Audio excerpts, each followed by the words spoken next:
好了，这个不要说你看的不习惯，连我也看的不习惯了。我在镜头里面从来没看过我自己脸这么小的状况。就先跟各位讲啊，这个今天难得有机会可以跟各位先聊一聊，那到底是什么样子的状况聊一聊呢？我觉得应该这么说啦。你看我现在穿的多么正式，因为，让我看一下我们同上是多少，好吧？你那个线上码表可以拉到左下，因为这边刚好就看不到同上。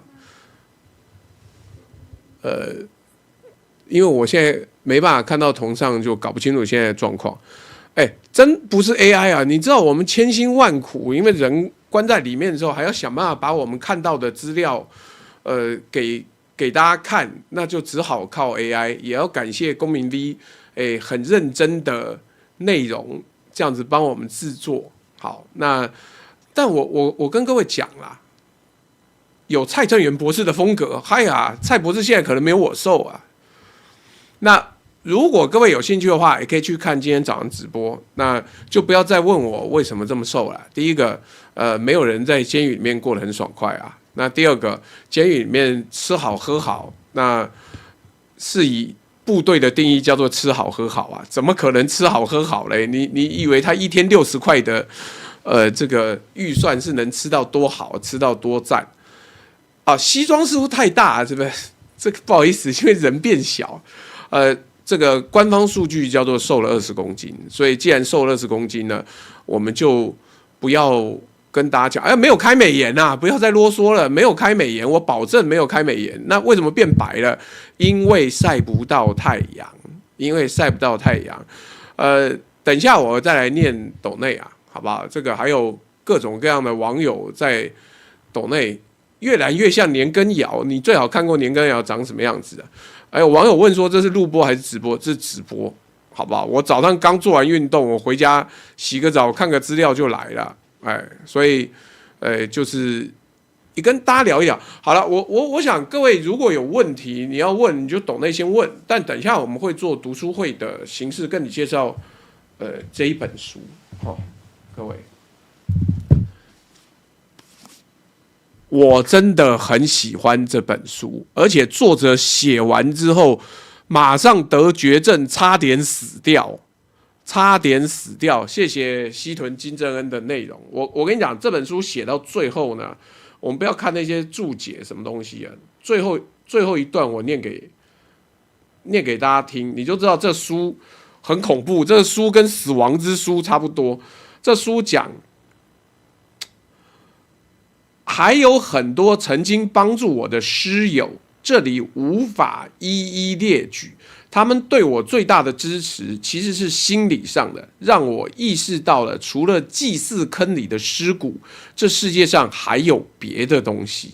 也许人不应当凝视深渊，虽然深渊就在那里。47万字的一本史学书，为什么作者会写到差点死掉？你如果看过去网络报道，他是真的觉得他自己要死啊，因为这本书很恐怖。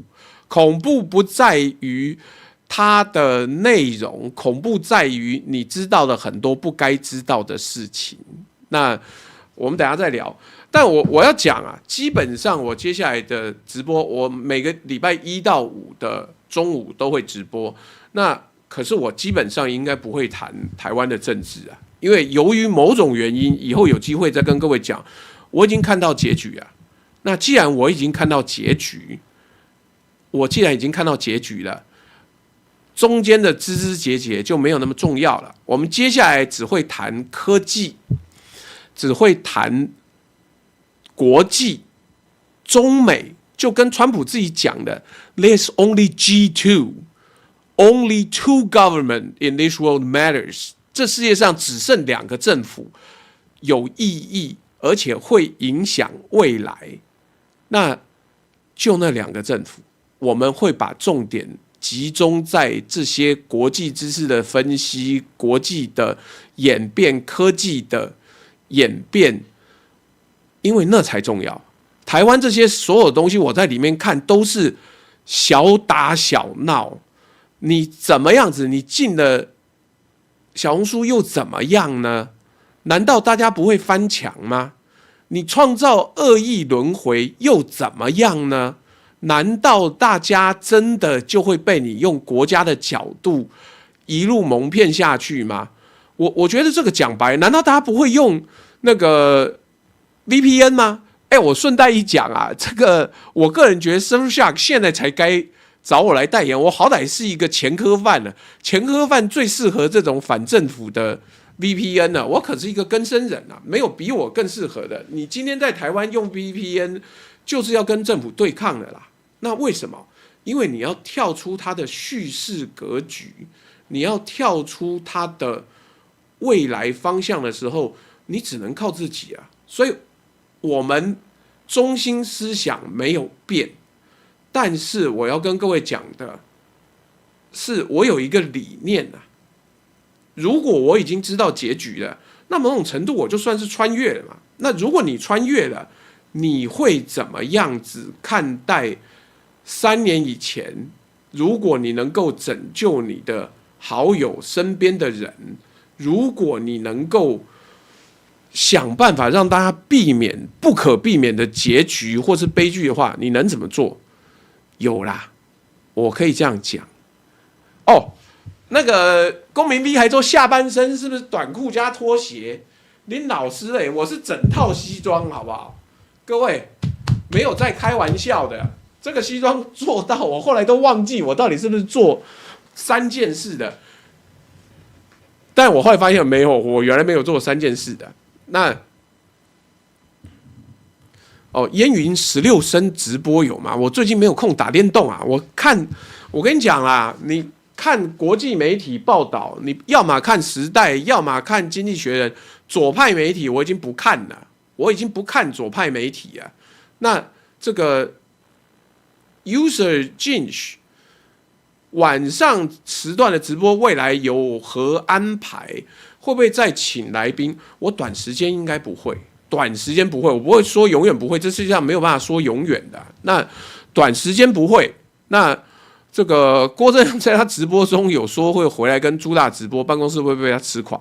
会，我告诉你，他妈我这辈子没有比现在更穷的时候了。我先跟各位讲，你如果看到结局了，你能够做的就是在终局之前能够多做一点事情，让我的网友，让我们的观众能够做好准备。那做好什么准备，我就不明说了。但是你必须要知道国际间的变化，才能够好好的讲。那个应该是那个谁 ，Bruce Wang 对不对 ？Bruce Wang， 你可能不知道你的那个昵称已经变成乱码。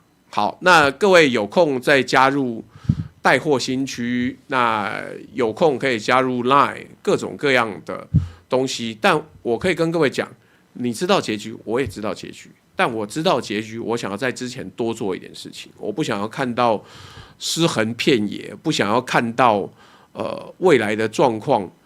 你说结局是不是上次哥跟你讲的？其实不是过去1年我都在北监啊，上次哥没有来看过啦。但是光以我收集的资料，我看到的东西，我大概就知道结局了。那如果结局已定，那我们就想办法好好的活下去，就是这样。所以我早上直播运动，中午直播国际科技、吃喝玩乐跟读书会的时候，希望大家就好好的听下去吧。那反正我们现在也是尽力，我们尽我们的尽力来做，那让各位可以知识满满，好不好？请各位好好保命。所以我现在带货的东西呢，都是第一个台湾本身好的东西，所以它的里程数低，那个 carbon mileage 是低的，那你不会毁灭这个世界。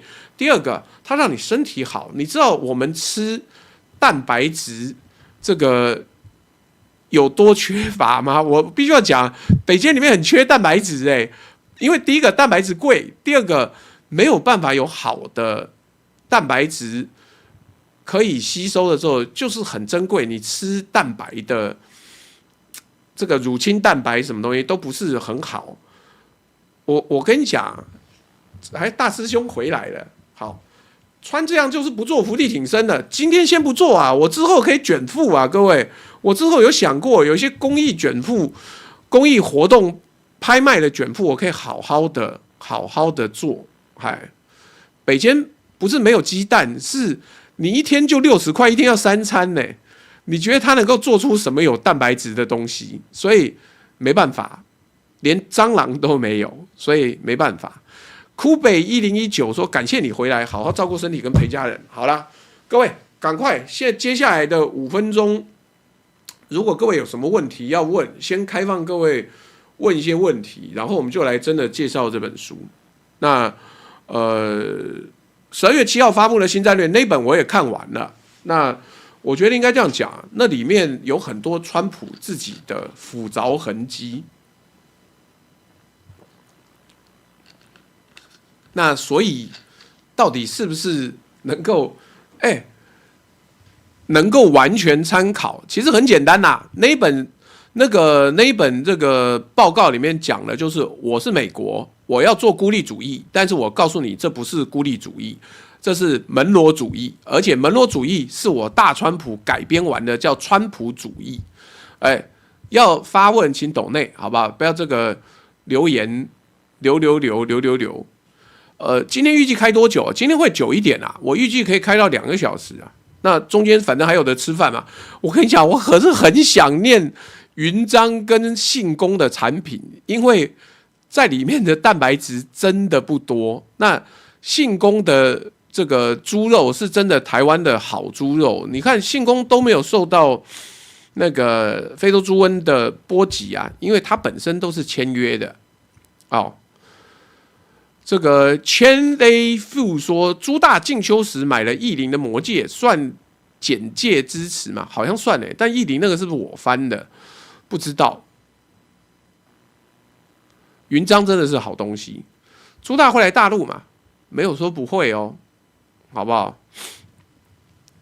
我这样讲啦，你看了那么多资料，我觉得结局已定。那结局是什么结局？会有多少人被卷进历史的浪潮里面？我们现在不知道。我是朱学仁翻，那就好，那有支持。对啊，陈艾伦说门罗特色川普主义。陈艾伦，你的蜂蜜我们最近也要带啊，麻烦多加油。好了，你抖30块也问也是可以啦。朱大进去总共看几本书，大概200-300本有。那何时要拍照？我拍照干嘛那所以好了，如果没有什么特别重要问题，大部分都是留言洗版的话，那我觉得还好。我希望能刘建一说欢迎老猪归位，非会员的快加入会员，离线的老会员快回归。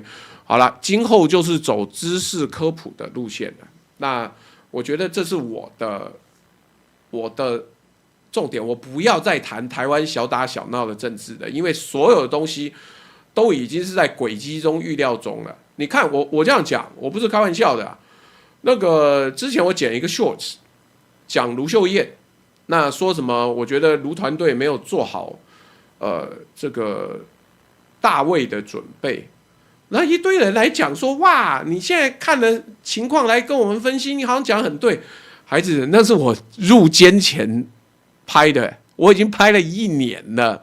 然后你现在才跟我讲，我那时候根本不知道他没有要选党主席嘛。那这个我可以谈国外政治，但是国内政治我真的不想碰了。也许你有些政策跟民生相关，我可以分析，但是我不觉得那个东西真的有太多意义了。Amy vs Min 说这是谁？这是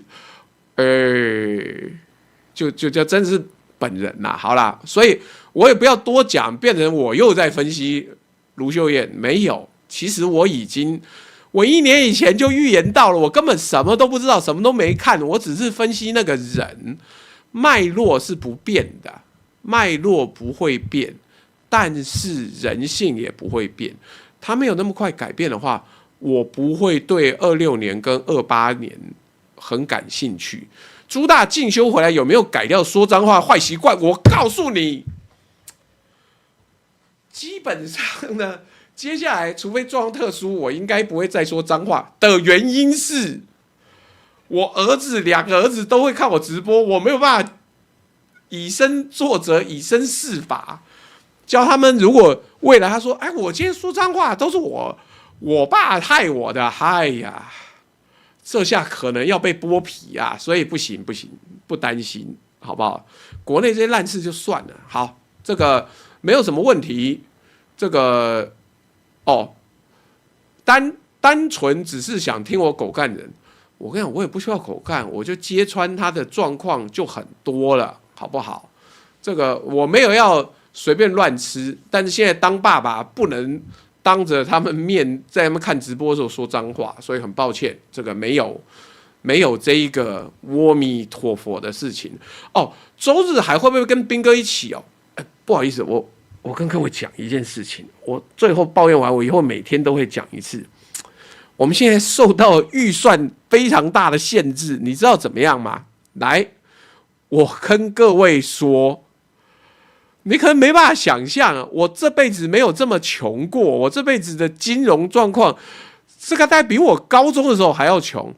我先跟各位讲，各位以后你们如果入监要小心一件事情。什么叫小心一件事情？就是我就一张信用卡没有交代好，不是兵哥变贵，是我现在付不起来宾费了。我告诉你，几乎所有来宾费我都付不起了，因为我就一张信用卡没有交。那因为我忘了交接，其实他有传简讯，但是他就没有寄催收书什么的，他通通都不寄，因为寄了我在北京收得到，没有寄，所以最后呢，我在那边做3-4个月之后，忽然发现我所有信用卡都被停了，我的这个 AI 的会员被停 ，ChatGPT 被停，我的 Ideogram 就是 AI 做图的专门被停。然后我连 YT、Netflix 所有的会员都被停了，停什么呢？是因为那一家信用卡的银行呢很没有耐心，5-6个月他觉得催收不到，呆账，通报联征中心，于是我所有信用卡就是因为这一个通报全部被停，我现在变成失信执行人。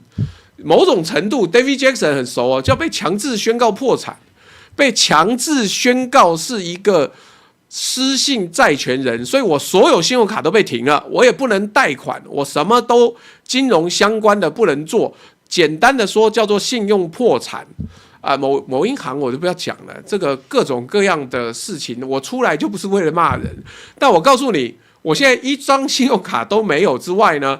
我最快6个月之后才能再试着申请信用卡。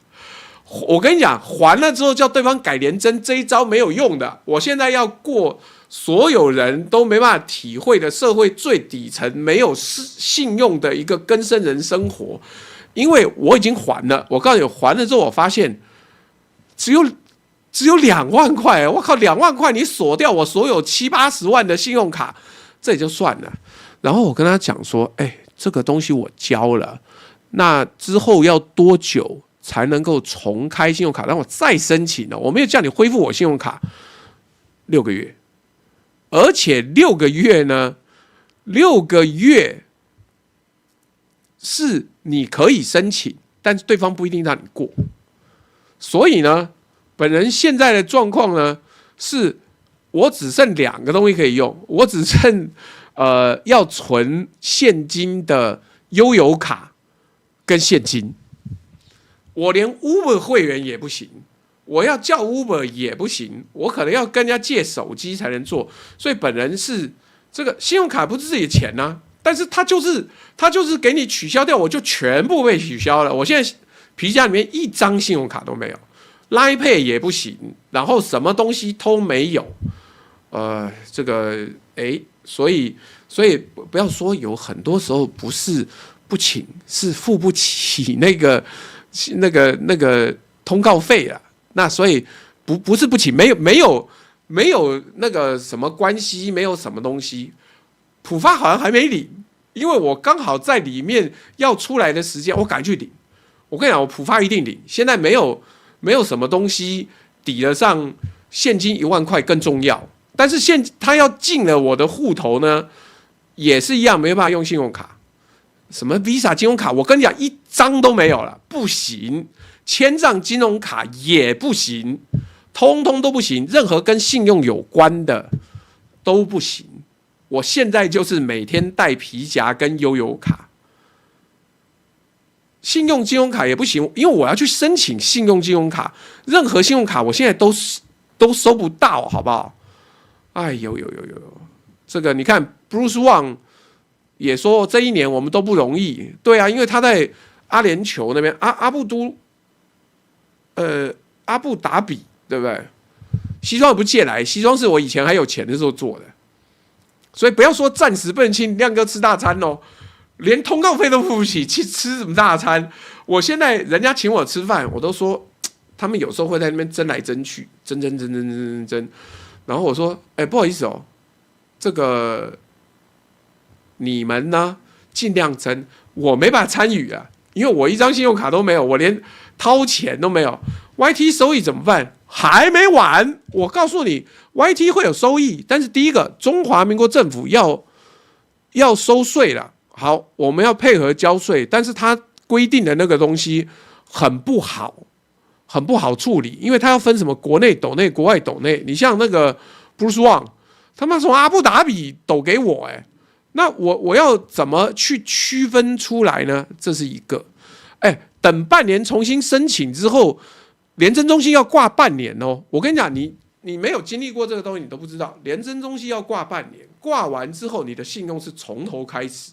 小弟过去50年人生累积的信用呢，全部从头再来。你也不要说我通共，你也不要说我通台，我现在就是一穷二白，连那个通告费都付不起的状况，不是不请兵哥，而是现在呢，我连公司营运我都要想办法了，所以就是这个样子。13小姐说：“请问台湾有 Visa 礼物现金卡吗？如果没有，这个我今天还在台北，我下午坐计程车过去拿一点现金给你。”好，这个也不是这样讲，就是真心没有哦，不是在哭穷，而是真穷，所以要想办法。那怎么想办法？YT 的收入要等2个月，各位，这60天之内，我的 YT 收入是不会进来的。刘建议说，斗内的碗工还在吗？那个露露帮我看一下，我那个碗工还在不在？如果还在的话，我可能要带着下去参加网友的活动了。有开公司的话，用公司名义办新转户，可以顺便办 Visa 金融卡。对。所以我们现在佛系直播呢，各位的抖内呢都与我有如浮云，2个月之内达不到。绿界搞不好可以，而且我最近还在跟绿界申请新的那个刷卡机跟发票机，因为将来我现场要饭的时候，我打算用刷卡机现场刷。Sylvia 呛说这样要怎么办？没有怎么办啊？我现在都做那个捷运，然后骑这个 U-Bike， 只有实在不行的时候，才会用跟人家借的手机叫一个 Uber。没关系，我们就是现金支付。目前朱大只能付加密货币给来宾的，干没有好不好？我现在要从世界各地调钱回来，幸好我还有买微软赚了一些钱。你看，这个我简直就是从零开始的异世界生活啊！这个怎么办？我老婆那边 OK 啦，她有在那个开店赚钱什么的，就是我不 OK。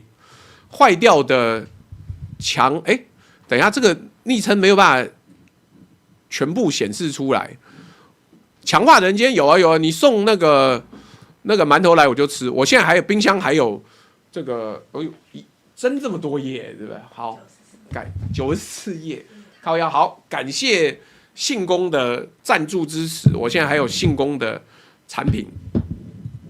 还有我们大碗工还在啊，各位，没有想到沿街拖播这个播还在，这个接下来这个礼拜礼拜5好像要办网剧，对不对？但我忘了写那个文案，我回去哦，礼拜六，对，我忘了写文案，我回去再写，因为现在要饭很严重。好，这个姨姨说欢迎回来，这个希望你在台南过得好。什么？94页不是94页，不是斗内，94页是今日的文案，就这么厚。来，千 U 炮说难怪周六晚上看到朱大去大直捷运站搭车，不然要怎么办？我要用爬的，是不是？我跟你讲，那好像。周六晚上是什么时候？好像人家请吃完饭之后，我走路走回去，真是要饭。好，直接光明正大的要饭。对啊，礼拜六有台中的网剧啦，我之前都规划好了，但我忘了打字。好，这是之前我们的网友阿卡塞斯很爱叫的那个手工烤的猪肉串。Camille 周好说，朱大终于等到你平安回归了，即使线上。好，分位说我是微问，放心，初大还有我们，大家抖起来。TLTW 说为何有归零呢？待会重听，就是请大家坐牢入监之前，要记得把每一张信用卡交代好，有人要交，否则你就变成老赖。老赖在中国大陆不能坐高铁，不能坐飞机耶。我现在如果要坐高铁，我要请工作人员帮忙买，好不好？可以啊，没问题。啾说绿界抖会比较快收到吗？有啊，但我不会马上看到，工作人员有空去看看绿界，把它印出来吧。好，谢谢各位。David Jackson 说，一个礼拜3天骑公路车上下班省交通费，顺便运动。我可以骑 U-Bike 啊，我干嘛要骑交通车，还要花钱买交通车？好，等等。身为一个老赖呢，抱怨完毕。要跟大家讲，就是这样子，我正好可以体会一下社会上面比较底层的人怎么过生活。也不要怎么做了，以后就慢慢来。绿界可以抖内就抖绿界，欧付宝可以抖内就抖欧付宝，我只是没办法马上念出来而已。我之后请工程师把它串起来。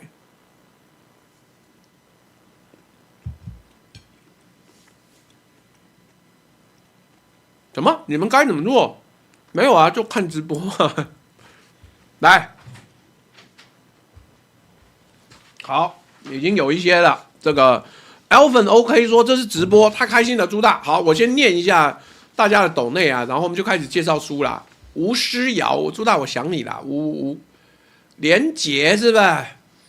工作人员把绿界的抖内连结贴一下。Sylvia 这个Sylvia 如果我没有记错的话，就是那个在狱中坚持写信给我的这个帅气网友。令 JP6840 说跟阿北说的一样，苦民所苦，不是，是我本身就苦。你不要说你苦民所苦，是我本身就穷，好不好？是全现金生活，而且也没钱了，也不要说只是现金而已，真没钱，因为那个 YT 的直播钱没有汇进来啊。我现在也不可能去上，我跟你讲，我也不会再去上电视了啦，我也没有通告费，所以现金也是很辛苦了，好不好？这个鲁鲁刚贴了赞助专区，请各位看一看。而且我的 Google 的 Gemini 的会员是用 PayPal， 之前不知道有哪几个网友他在国外很爱用 PayPal 抖内给我，所以里面还有一点钱，不然我没办法加 Google 的那个会员呢。绿界可以马上啊，绿界你抖内我马上就收得到。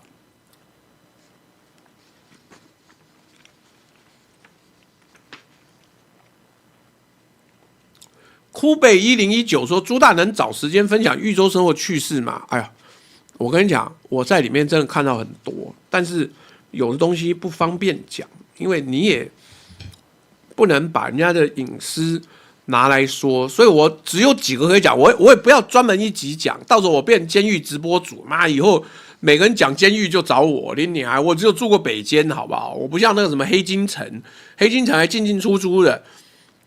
没有，我不要，我不去上，我不受访，我也不上电视，什么都不要，我就低调直播过生活。绿界手续费跟趴数，根据他们董事长的说法呢，没有比较贵，都很开心。你看陈开仁就是老教坏事 ，Gemini 装学生领12个月免费啊，不要这样子嘛。云之城说跟柯文哲相比，谁比较惨？我定验了，他还没定验哦，所以应该他比较惨。哎，我跟你讲，狱中我真的看到很多东西呀、以后再预告一下。我在狱中竟然遇到了一个美国的承包商，美军的承包商，他是有最高机密许可的哦，不是开玩笑的，他是有美军的 Top Secret 的 license。吴永祥说我要书单，今天是简商啦，好，先给各位看一下，这个是李硕，这在对岸也卖很好，据说历史书卖15万本，已经是超多的。YNWRYG 说，这就传说中朱大之前直播人数能超过馆长吗？我最高好像是同上2万多，也没说比馆长多厉害，什么东西也没有。这个哦，里面关的我们在北监，里面关只有定验，没定验要去北所。我要参与阿北的土城10讲。我跟你讲，在他讲完10讲之前，他就会被重判啦。请大家要好好照顾柯文哲阿北，好不好？这个好好的照顾他。我才不要去其他 YouTuber 的节目嘞啊！对啊，那个 security clearance， 而且我才知道1970年美军就在测试洲际弹道飞弹的观测跟反飞弹的这个测试啊，检查要再版吗？我不知道，因为作者本来说他要死了，最后他没死。好，我就让我低调过生活，好不好？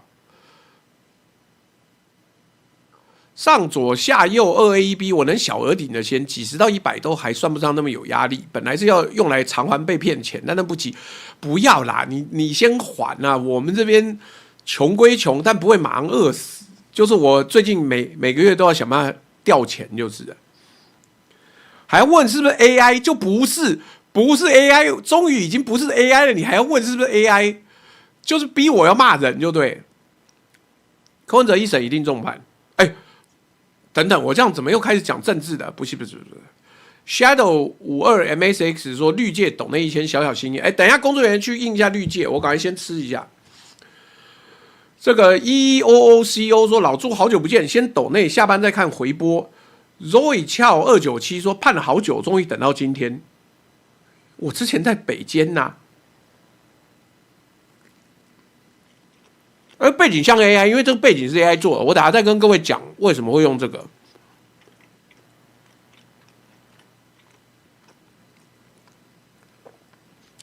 我不谈政治的，前面有讲，你要我谈政策或许可以，那你要我再骂政治人物，哎，我想还是不要，活着比较重要。上次哥不是说要做虚拟老猪数据人？我们的技术还没那么成功，但是做声音、做影像已经差不多了。Tank J Air 说朱大5安，先忙工作，晚点再补课。Shadow 52 MSX 说平安喜乐摆蛙子好久不见啦，等以后记得中午要听啦。我不知道中午时间大家怎么样，这个现在很难讲，谈儿童霸凌，你不要再这样说了。每一个当爸爸现在都觉得很危险。Nastas Jar W2S 这都是 YT 更新之后的受损状况，后面都加一些阿萨布鲁的。子祥说欢迎回来，这个54088User JINSH 说没有跟上早上直播，中午来抖内支持好久不见的朱大大，请问朱大刚讲了晚上直播有何安排？目前就暂时空在那边，没有。晚上是政治直播激战区啊。乔巴库马还好吗？有，我回来第一天他就吐在我床上，但是由于本人刚从北监回来，铁打不动，我他妈我照样在床上睡觉，好吧，我照样在床上睡觉。于志成说北监的环境还有进步改善空间嘛？你在监狱里你进步改善有什么鬼？你在坐牢好吗？河畔微光说直播照你的步调来吧，平安最好。哦，他苦哈哈说：“朱大哥哥，我们来接你哦，来哦来哦，帅好帅！朱大腹肌有4块，瘦身有成，真正瘦。进来的宅粉快按赞。坏掉龙龙酒说：欢迎各位回家，并寻置顶讯息加入 LINE 社群。那订购带货新区内的严选好物，温馨提醒社群管理人不带叽歪而会咬人。加入后请回答认真问题，不然很快就会被消失哦。这个13小姐这一段时间不见，连昵称都改啊。那个她。”好像上个礼拜才刚回来，朱同学好，大家午安，欢迎老朱回归，大家好久不见，欢迎回归。Angela CY 雾说，终于有直播可以看了 ，Welcome back。酷北1019，感谢你回来，好好照顾身体跟陪家人。哎，我要特别讲，不是你要感谢我回来，不是你要感谢我回来，是。我不回来，我家全家要上街要饭呐！你有没有搞错？你以为我现在有很多收入吗？我有房子吗？我都没有买房子，那这个是要怎么办？那个，哎呀，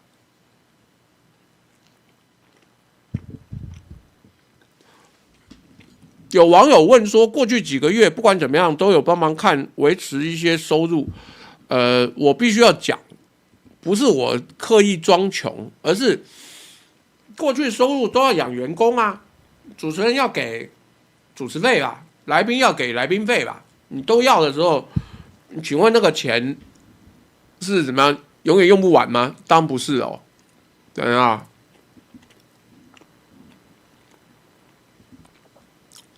这不是我刻意装穷啊，各位，是真的。哎，你想想看。人在监狱里面，你是要怎么继续养人？我跟你讲，那个收入连我员工的薪水就不多。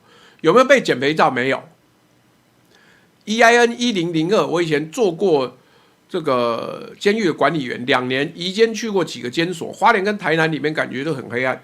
台南是军监呐，各位，台南以前就是军监，它那个文化有流传下来。我指环王还在卖啊，但是那个就不是很多，还有版权费，但就不多嘛。那还有网友说庆幸没买房，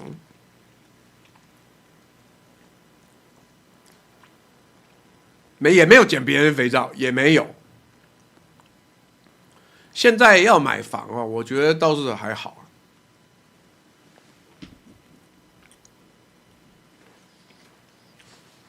哦，臭酸台南说问题，我可以很简单的回答：朱大下巴变尖了，我瘦了20公斤还不变尖，真有鬼。那我为什么变白呢？因为我晒不到太阳啊。我们1个礼拜只有50分钟可以晒太阳。好，还没完，来。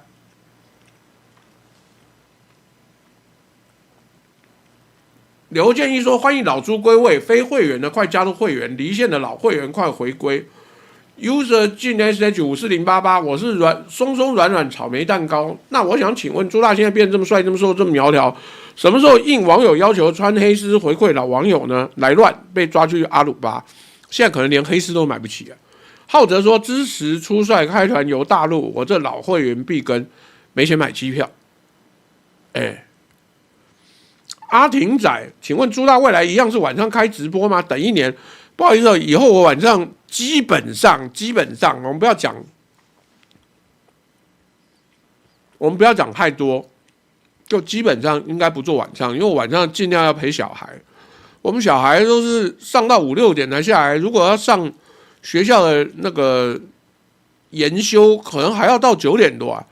我早上如果每天6点要叫他们起床，或甚至5点半，我最近在叫我们儿子5点半起床，那你想看我晚上几点睡？在晚上开直播可能真不行了。不要叫馆长出啦，我们的前科犯能叫馆长出，他最近也是很辛苦啊。风兴说期待出大的国际政治观点，亮哥的分析也不错，但是比较集中在特定事件，期待衡量国际观点。那个香港还是深圳那个网友亮啊，都已经碎念我1整年，我打赌我人在里面，他也在碎念，尽量，你不要说什么必然。换药纪元说朱大以后会玩游戏直播吗？说到这个我就生气，黑悟空是在干什么？我进去蹲1年，进去之前破关，破完关呢，进去1年出来之后，续集任务包都还没有出，开不开心，刺不刺激？这个真没办法，真没办法。下一款是黑钟馗，不是要有 DLC， 对我也以为有 DLC 啦，但就没有啊。哦，我在里面很想念星宫香肠。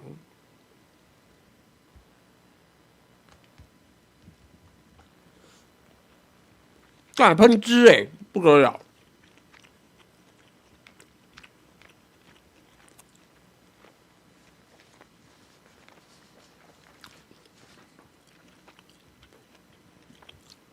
千尔妮塔，哎，谢谢千尔妮塔，因为千尔妮塔每次都写那个信用卡啊，不，写那个明信片来都没有办法回信，然后也有网友，我猜应该是哈哈吧，每次还帮我抄那个心经回向，但我想要回信感谢也没有地址，然后他说他就没有地址，怎么样？那没有地址我就回不了信啊。那馆长那边有说缺人手，是什么？我要去帮忙做直播。坦白讲，直播技术不太会。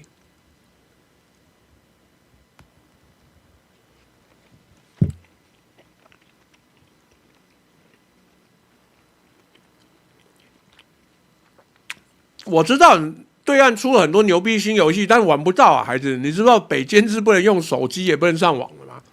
好啊，不是让阿布达比说欢迎朱大回归，回来就好。这1年我们都不容易，对你辛苦了。海湾国家最近的变化很大，加萨被炸到翻天呐、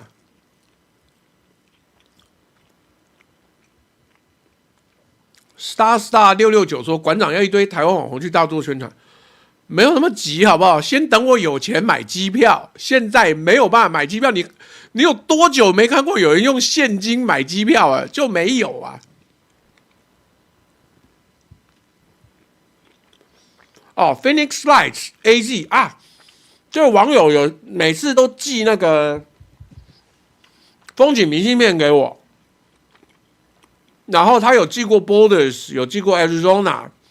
朱大之前的邮政信箱还能寄东西过去吗？可以，现在还照寄，好不好？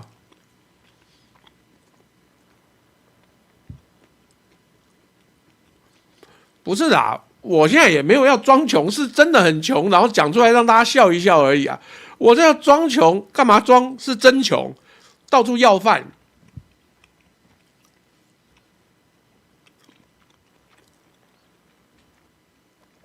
哦，这个 Joey Rock 6352说你在牢里有坚持天天俯卧撑吗？我要没有，因为我们那边很怕受伤。那你受伤就没药医哦，因为你打一个报告说我什么骨科或者我什么筋肉扭伤，1个月之后才能看。那请问这1个月要怎么活呢？那所以没有，我大部分都做原地跑步，然后做那个卷腹等等等等。邮政信箱可以再公布一次吗？跑外送直播吗？好，这个等等等等。不方便激烈运动，因为你受伤就完蛋，你牙痛就是痛死，没得说，这个是没办法的。13小姐说：“请问台湾有 Visa 礼物现金卡吗？如果没有，我今天还在台北，我下午坐计程车去拿，不知道这是什么东西。拿一点现金可以当我今年会员跟赞助韩冰哥跟阿亮餐费。好啦，谢谢大家的这个资源。”现在已经没有立场跟大家讲说不拿，我跟你连公民咪都包了一个大红包给我。Silent Simon 说 ：“Nana Banana Pro 真的很神，你可以试一下。有啊，都在用啊。韧带如果运动拉伤，我们的邮政信箱可以让各位寄东西来寄信。我那时候蹲在里面的时候，就是让大家寄信来10499台北北安邮政第320号信箱。”讲了这么多，我现在还没讲到我今天要讲的内容嘞。现在怎么？已经直播多久了？我现在一时间看不到。好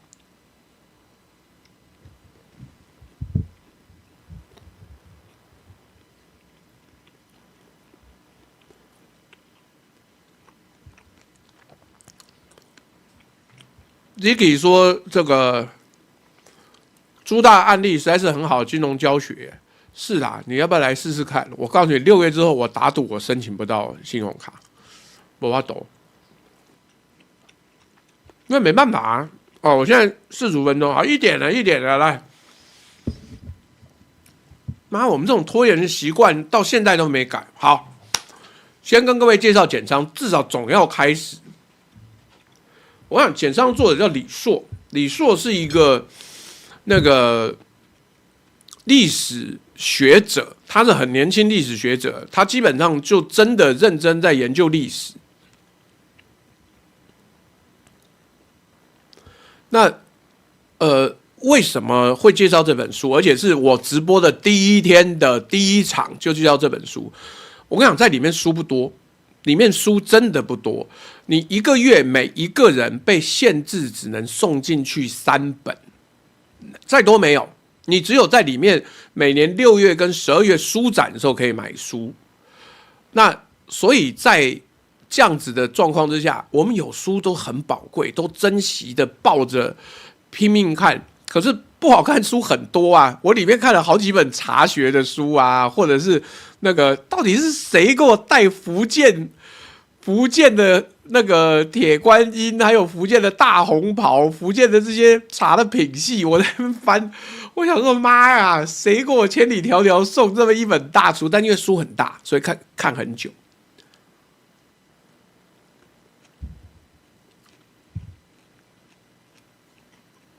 有，我们已经在找橘子了。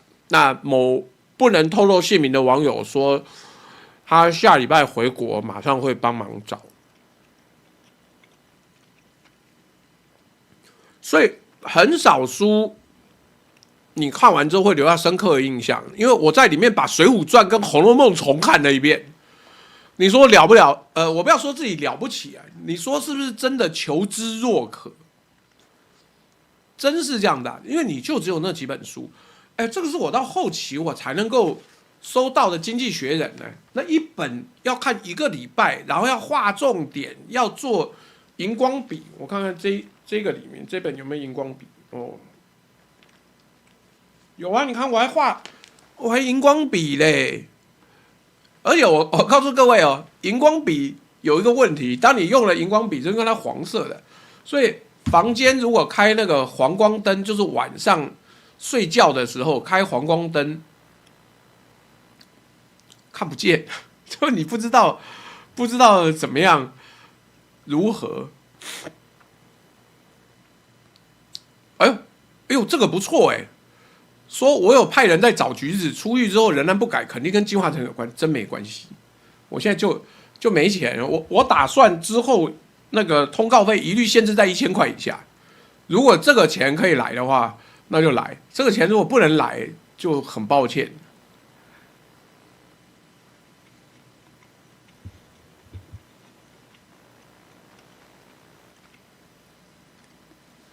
不是啊，你在问台湾没有 debit card 吗？我跟你讲，就我所知，我知道台湾有，可是 debit card 你要信用卡要联征信用要过呀。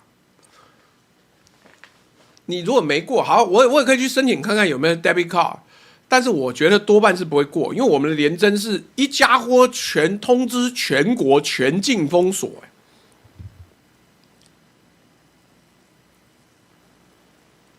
只能3本哦，所以不要讲什么火凤，那个都你都给供。好，我非常少看一本书，我基本上你就说一目十行可能太过分，我看书很快都看完了。那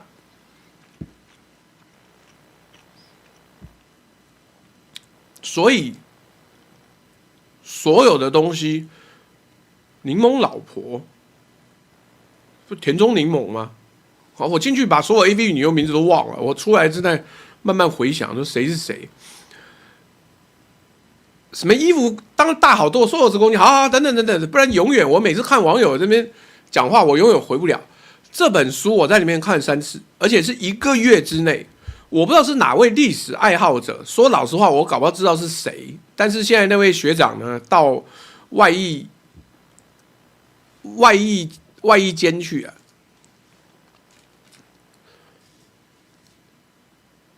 那所以我这样讲，书好不好看，知识重不重要，有没有让你惊喜，是当你在最绝望、无奈、没有选择的时候，你才能够判断，跟才能够分享的。所以我在里面就一直在想，这本书一定要介绍给大家的原因，是因为我将来想要跟这个作者学习，就是他是一个安乐椅侦探型的历史学家。什么叫安乐椅侦探？就是他本身不去实际考古，他没有去殷墟，他没有去实际手摸甲骨文，他是用现行所有的资料去分析、推论，然后得到了一个结论，而且这个结论让人非常非常的难以接受。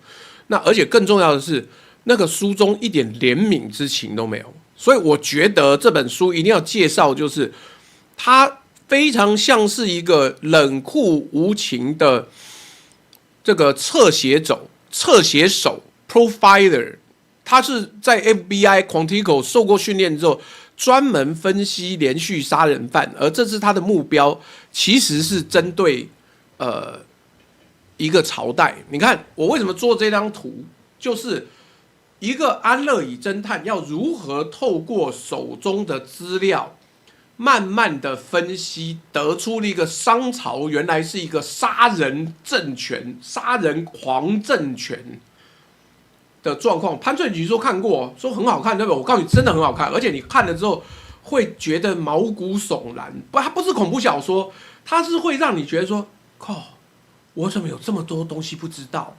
到底是历史掩盖了我的眼睛，还是我自己选择不看？我们这样讲啊，他就坐在书桌前，我简直可以想象那个状况。安乐椅侦探是整个侦探分类里面很特别的一个东西。第一个，这个安乐椅侦探可能没什么行动力，甚至他可能坐轮椅。然后第二个，他可能垂垂老矣，他也许以前很厉害，然后到处跑来跑去，就像我后面这个画面一样，但他现在已经不是到第一线侦查，不是像什么 CSI 啊什么东西。那在这样的状况下，你要怎么从考古学里面挖出一个真相来？你要靠分析呀，你要靠推理呀，你要靠自己的逻辑思考能力呀。那这个才是真正的关键。那所以这本书很厉害，来我讲一下。简商的作者叫李硕，他是一个坐在书桌前一刀一刀解破文明的冷作家。他写的不是商朝史啊，简商一写了他5、6、7、8年呢。而且这个书名你也觉得奇怪，怎么用这个简？我跟你讲，这个简的意思啊，是要彻底铲除、斩断商朝的天命。那在这种状况之下，他描述的是一个革命史。可是你也知道，革命史不好写，所以他不进考古坑，不摸器物，只靠文本数据跟逻辑，把一个远古文明，而且被隐藏了很久很久的一个真相给挖出来了。而且这挖出来之后，发现伤口还在流血。那他说出口了，好，你觉得我不信，我不信，我不信。可是真正的问题是，他说出口之后，你要反对他的证据量比接受他的证据量还要大，因为他已经分析完了，你不可能很随便的就打他，而且打也打不痛。所以光是这个作者的存在，读者就会觉得不安。就作者本人就是一个恐怖小说的范例，更别提他真的很像是那个克苏鲁神话里面的研究者，就研究到最后身体撑不住，他真的撑不住了。我跟你讲，他最后一句用的就是尼采讲的：当你在凝视深渊的时候，别忘了深渊也在凝视着你。他写到后来，我跟你讲，我感觉就是草草结束，因为扛不住了，那么多的压力，那么多的恐怖的证据。商代不但人际啊，商代是大量人际，而且没有人有罪恶感。更重要的是，你没办法明白以青铜器的锐利度，商代有被45度角斜剖，就是跟日本的架杀斩一样，而且这个人被斩成两半。你要怎么用青铜器能够在人际的时候把人这样子砍？我真的觉得很惊人。一般的历史学家是叙述事件。拼接史料，重建政治脉络。简商的作者李硕，就是他像 FBI 侧写连环杀手一样，他把整个文明的行为逻辑跟合理化的过程分析出来，萃取出来。他问的问题也不是发生了什么，而是这个文明为什么每天都在杀人？为什么主神或者你说古神也可以，主神需要血？为什么这个制度会把杀戮变成常态？为什么没有人敢反弹？为什么后代就是周朝必须要剪掉这个文明？而且他书不做事件堆叠，他不是说你看这一件事情又怎么样，这个牧野之战又怎么样，他是用结构推理加上一个文明心理学。文明是可以套用心理学，心理学不是只能用在个体身上。那他做的东西是什么？他用祭祀频率来推论制度核心，因为祭祀太频繁，显然变成他们就是杀人，就是制度化杀人。今天的那个，你看我背后的这一个啊，对不起，指错边了。这个龟甲上面刻的东西，就是问今天要不要杀人，要杀多少人？杀了之后呢？上帝这里用的就是上帝哦，不好意思，他用的就是最早的那个意义的上帝。甲骨文，上帝会不会感谢？上帝有没有支持我们的做法？所以他才从甲骨文的语法推论他们的思考模式，甚至从他那个字啊，为什么常常有祭祀，常常有杀人，就是因为他们常杀人，所以这个字才会变成一个关键。然后他从人坑的分布呢，推论国家的运作；从语境的空白，就是有什么东西不提，推论社会的心理；从没记载推论出来说不敢记，所以他就是一个安乐椅侦探。他坐在书桌前面，决定了整个文明的死因。因为这样子的文明不能持久，而且它会耗尽所有的资源。耗尽所有资源之后，本身会崩溃。你像阿兹特克。你像玛雅，你像复活节岛，这很有可能都是人际的文明。为什么崩溃？为什么消失？因为当你杀到没有人可以杀，当你杀到不灵的时候，就没有办法。河畔微光说，此书有网络书店，有电子版可购买。但是我们有啦。等一下，各位抖内100块以上的，我们就抽书。我准备了10本，我买了10本。这个是在我发现自己很穷之前先买了，所以大家不用担心，总是要付。那它的推理结构跟节奏跟结构，像在分析一个没有尸体的杀人案，或是尸体多到用整个朝代殉葬。那在这样的状况之下，他从分散性的证据里面找到一个必然献祭，而且人祭。因为它过于合理，而且没有顾虑到你到底在不在乎。尧舜禹汤文武周公，是一路走下来的，繁体跟简体都有啊。而且最早的时候是繁体字，李硕是大陆人啊。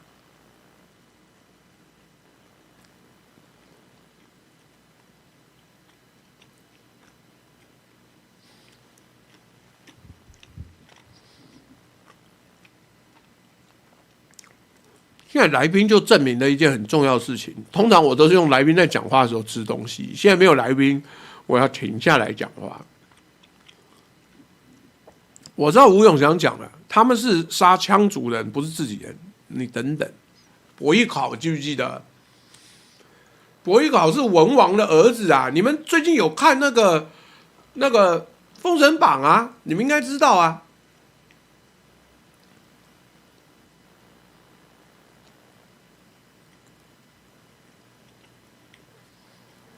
我跟你讲，刚刚有人问神权国家，殷商就是神权国家，只是他被人类推翻了，因为他这样子的模式，人类觉得太恐怖，你他妈跟克苏鲁一样，你不可理解，你毫不留情，而且你杀人不眨眼，你也不感恩，你就是冷血的接受，你杀。好，封神榜，对不起。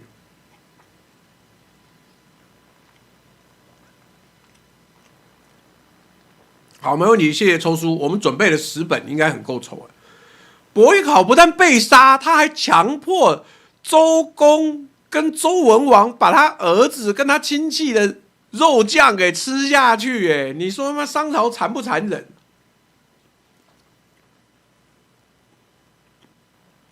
残忍啊！那所以我觉得他这本书非常克苏鲁是什么？那个 Lovecraft 写克苏鲁是用人类语言描述不可理解的存在，简商的作者是用理性描述不可论述的文明。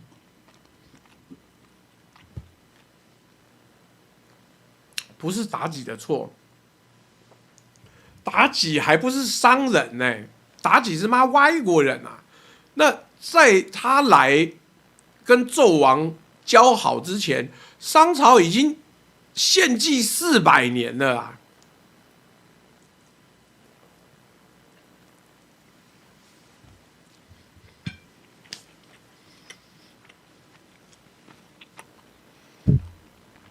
而且商代的恐怖就在于他的神是冷漠的，他不评判善恶。商的祖灵不会判罪，他也不评断善恶，而且人是渺小一点也不重要的，商的人民只是贡品而已。你看比干剖心妈，后来他的大臣还被刨落，那么就抱着那个烧红铁柱烧到你烂为止。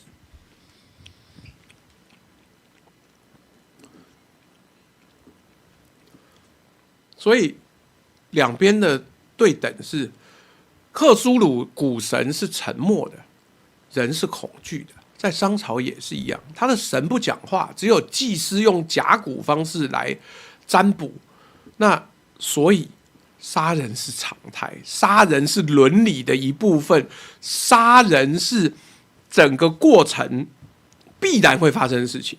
所以你觉得恐怖，我看觉得很恐怖，不是因为到处都是血，而是因为它整个逻辑合理到你没有办法反驳。你以为尧舜禹汤文武周公这个商汤是很好的人，对，他很好啊，但他一开始就血祭，他各种血祭，他帝国出征就是为了要抓人来献祭，各种献祭。其实纣王不是被黑，他就是一个公务员，他是一个杀人公务员，他还是杀人呢。可是不是他特别爱杀人，是祖先就叫他不停的杀。那所以你看啊，那天生万物以养人，人无一物以暴天，杀，这个好像是张献忠的7杀碑啊。那这是简商可怕的地方，他描述了中华文化里面有一个最黑暗的文明底层，是以杀人为主要生活的。所以这是制度的宿命啊，这是结构决定的，不是个体决定的，不是商纣一个人决定的。这个命运不是世界的结果，是制度一路延伸到纣王，他就一定得要灭亡，一定得要灭亡。那灭亡不是单一个体在残暴，是他制度走到极限了，他的资源走到极限了，就跟复活节岛一样啊。复活节岛，你说，怎么文明会灭亡？多半就是资源用光，资源用光就是你献祭的时候会一直杀人，或者一直用当地的资源，最后就再见。五代十国的恐怖是怎么说呢？胡人文明跟中华文明相冲突啊。所以商朝不是灭亡哦，在李硕的笔下，他是走到了制度文明的极限了。献祭文明不能延续，你是人没有那么多，所以必须要有一个新朝代把它剪掉，彻底的从根挖起，再也无法延续。那所以真正的周公，三宅医生说抽书，请问还是用朱立伦抽书吗？对啊，我们到时候再算一算。我看一下，妈，这本书很贵耶。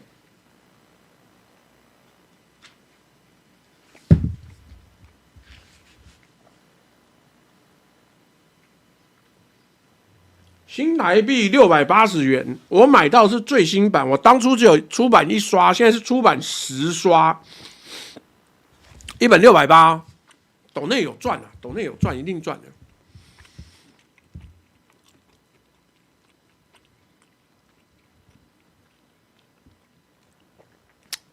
所以重点是，周公在李硕笔下好像是一个真正的终局玩家，就是我他妈周公，我来了。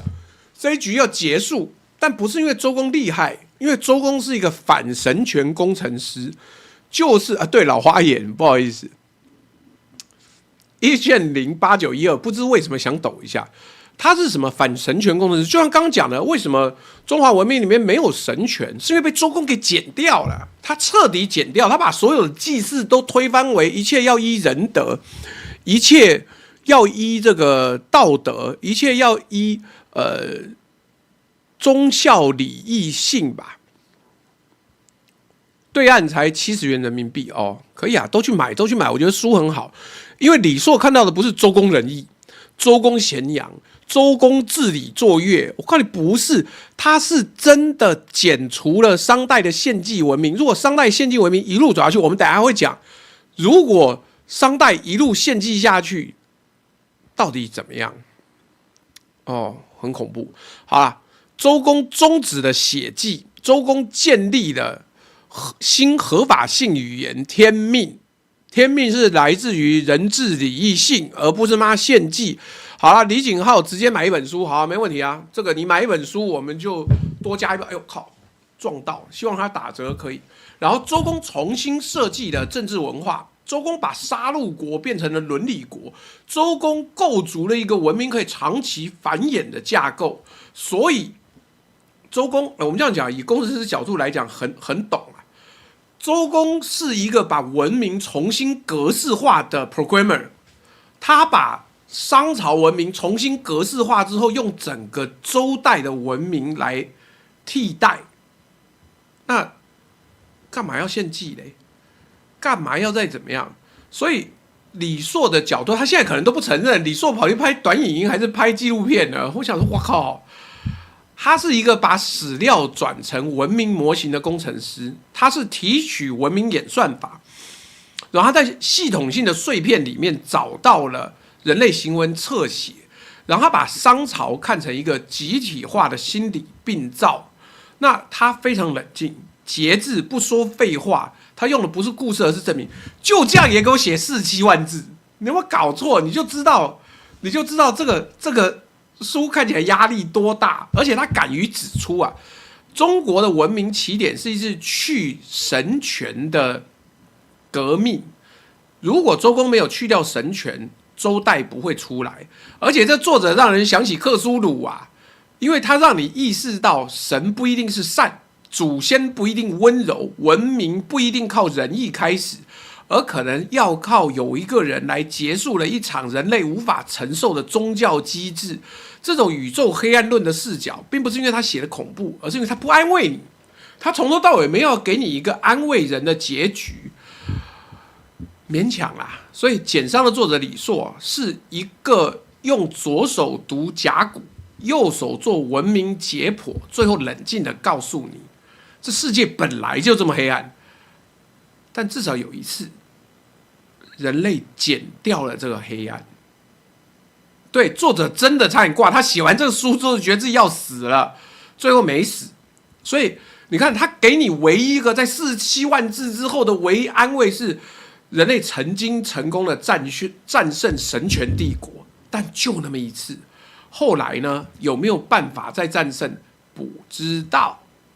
那好，你看这个概念就是东周啊。我们讲到周就要讲青铜器，青铜器其实没有真的什么了不起，尤其是商代就已经证明了，我也可以有青铜器啊，我 OK 啊。那Charlotte TEOO 说朱大现在健检数字应该很漂亮，我抽血里面没有一个红字啊，什么高血压、胆固醇、什么糖尿病什么，通通都没有。所以这个商朝的恐怖是在于，它不是暴君的疯狂，它是一个冷静、制度化、运作400年的机器，不是纣王无道或暴政。考古给出来的答案，它不是偶然搞人祭，不是今天有一个神经病皇帝搞人祭，而是因为甲骨文、考古昆人骨分布就是用人祭为核心逻辑运作的文明，所以商朝的人祭不是偶然的，是每日的常态的行政性的。我们都认为人祭是宗教仪式、特别节日、国家重大庆典，但是在商朝是行政流程、贡献记录、官僚记录、国家日常工作的一部分。为什么有那么多甲骨文？第一个，后来在那个民国初年的时候，他们不再拿它来当那个中药药引，这是一个。第二个，它就是公文书啦。你在公文书里面不断的记录，说我今天又杀了多少人，我今天又做了多少人。所以甲骨文里面这个真的，这不是开玩笑的。最常出现是什么？不是治水，不是粮食，不是政务，是今天要不要杀。杀几个？杀哪种人？你要杀贵族还是外族？那用于哪位祖先？这就跟你公司开会决定 KPI 一样啊。但是商朝的会决定的是，给你被安怎抬狼，要怎么杀人，而且这是制度留下来的痕迹所以他的人际我终于可以把这个香肠吃完，真开心。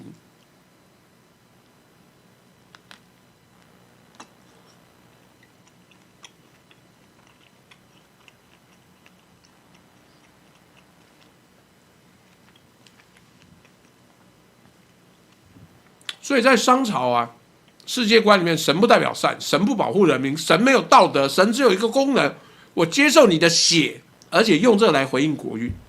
连国王出去狩猎，对不起，皇帝出去狩猎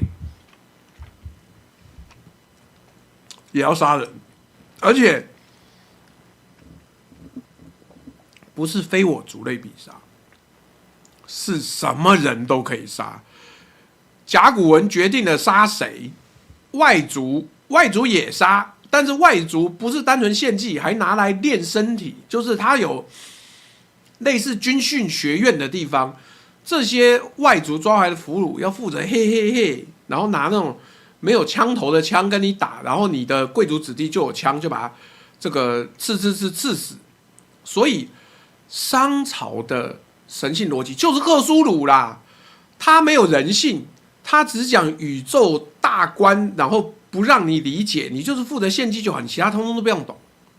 所以是商朝只在乎神的性格，不在乎人的性格。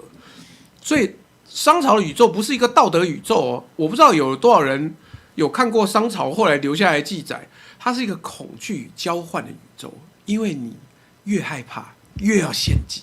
越不安越要杀，神不给答案，我就杀更多。这就是克苏鲁的恐惧啊！你不知道它是不是存在，但你知道他不会回答，可是他会把你逼疯，所以你就是一定要配合他，一定要配合他。这就是金佑说贺朱大付出，听起来好像苏丹的游戏，但所有的神权政府以人际为主的都不长久。那好了，我们这样讲，我们冷静的说，那这个人际的规模有多大？你以为是10个、20个吗？不对，是上千、上百、上万个。那考古发现的殉葬坑呢，有一次上百人，一次数百人的，整个城底下都是人骨，就跟你现在台湾盖那个太阳能板底下就丢废弃物，对不对？他们丢人骨啊，他们什么也不弄人住啦，他们就直接埋底下。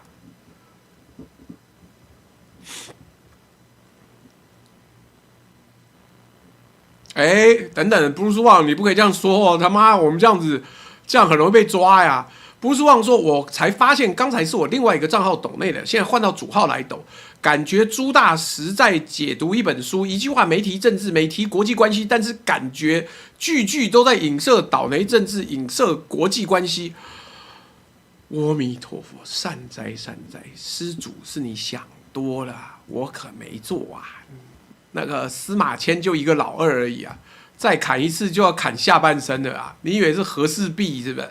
好，而且最重要的是在殷墟哦，我们刚刚讲殷墟有个地方叫做祭祀坑，那有无头人骨成堆，就是排列整齐，骨头切割方式一致，明显是大规模屠杀之后分批投入的。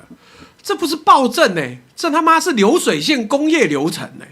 是大家依序啊，来各位排好啊，来排坐吃火锅，啪嚓，排坐吃火锅，啪嚓，然后头呢放到一边，尸体堆起来，这个是一个我尽量不做来宾，我也不会上电视啊。好，那更重要的是，商朝不止杀敌人，也杀自己人。你刚刚有很多网友讲，哎，没有商代都是杀战俘啊，商代就是杀别人、杀外族人。但是考古学证明，有儿童、有女性、有残废的人、有本族人，殷墟有多处坑位显示活人的喉骨是被割开的，死法一致、次序一致、工具一致，这是献，不是杀，是献祭，是你有荣誉，我献给上帝。而不是我去外族抓人来杀，不是这么单纯的。殷墟博物馆可以去看看。好啦，那简单讲，你们现在听到这边都讲说，靠妈为什么不反抗？讲到这个程度，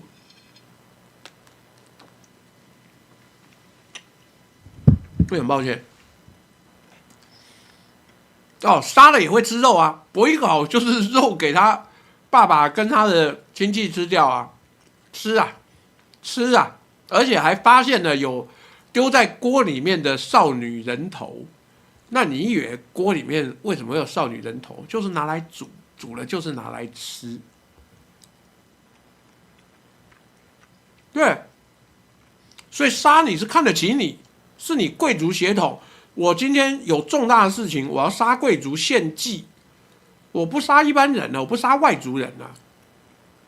那你怎么说呢？伯邑考今天可能不止死2次啊，伯邑考会死很多次啊。他是很重要证明啊，就是在商代不但杀人，而且杀贵族的人，而且还会把他肉剁下来当肉酱啊。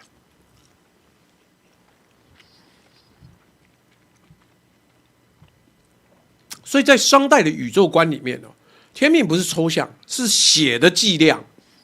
你的皇帝献越多血，就越有正当性啊！你如果不献，天地崩坏，祭司会告诉你，他妈就你得罪上帝啊！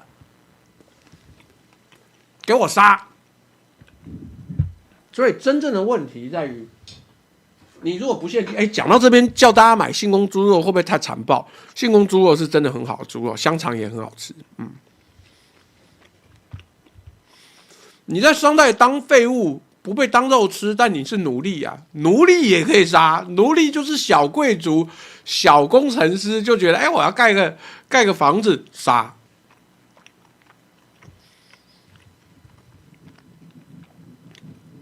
你看，如果献祭猪肉，就不用献祭人肉了。所以天命不是抽象，只有王能跟祖先对话，他献的血越多，他越有天命。所以反抗不是政治行为哦，是对宇宙开战的行为啊！就跟现在不可以讲国内政治，所以你不是反抗国王，你是在反抗那种让世界运行的力量。你杀掉了克苏鲁的狂信者，你在反抗古神，你不是在杀人犯。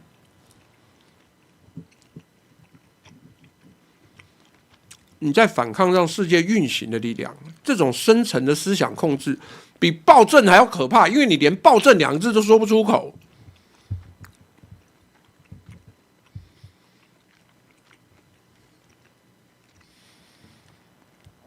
所以商的逻辑不是杀人，它最重要的地方是把杀人合理化。商的逻辑是因为祖先需要，所以王必须献，所以人必须死，所以人民必须服从，因为他有天命。这个逻辑自我闭环，完整没有漏洞，所以最像克苏鲁而不是怪物啊，而是一个文明可以完全没有人概念，完全没有人权，完全没有人命的概念。那你怎么样？我说了算，我有天命。那好了，那周朝为什么可以推翻商？因为他们把整个神学系统剪掉了。你知道周文王的那个大宅是有被发现的，周文王在自己房间里面隐秘在地下挖了一个深坑，他每天晚上就悄悄不叽就爬下去，然后在里面自己模拟甲骨文，自己学。因为商代的向上天祈求的献祭模式不外传，可是你要颠覆，你要剪掉商代的天命怎么办？自己模仿，所以他挖了一个深洞，就在里面。有传说周文王为什么没有活很久，是因为除了心理震撼吃自己儿子的肉酱之外，就躲在底下，一直在那个不好的空气，然后很糟的灯光里面，一直研究甲骨文，一直研究献祭之文，最后他们中毒，所以就挫赛了。那你看，在这种状况之下，没有人可以违抗上级，没有人可以违抗真正的挑战。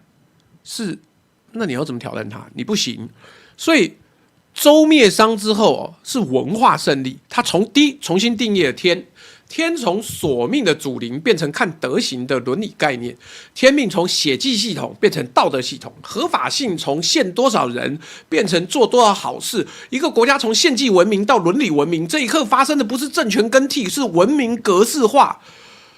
如果武王继续沿用商的献祭系统，周武王打胜仗，对不对？周武王最后也打了一场胜仗之后，进到商代真正的核心，他去朝歌，周武王也失控啊。但你看这个像不像克苏鲁？周武王引了周朝的天命之后，他自己也变成献祭王。所以真正的问题是，后来有一些政治阴谋，我们大家会提到，如果周武王继续沿用商的献祭系统，那周就会变成新商。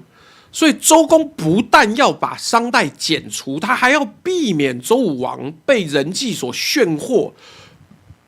好了，讲到这里，有没有语音版的不想看书直接听？那你就听我的啦。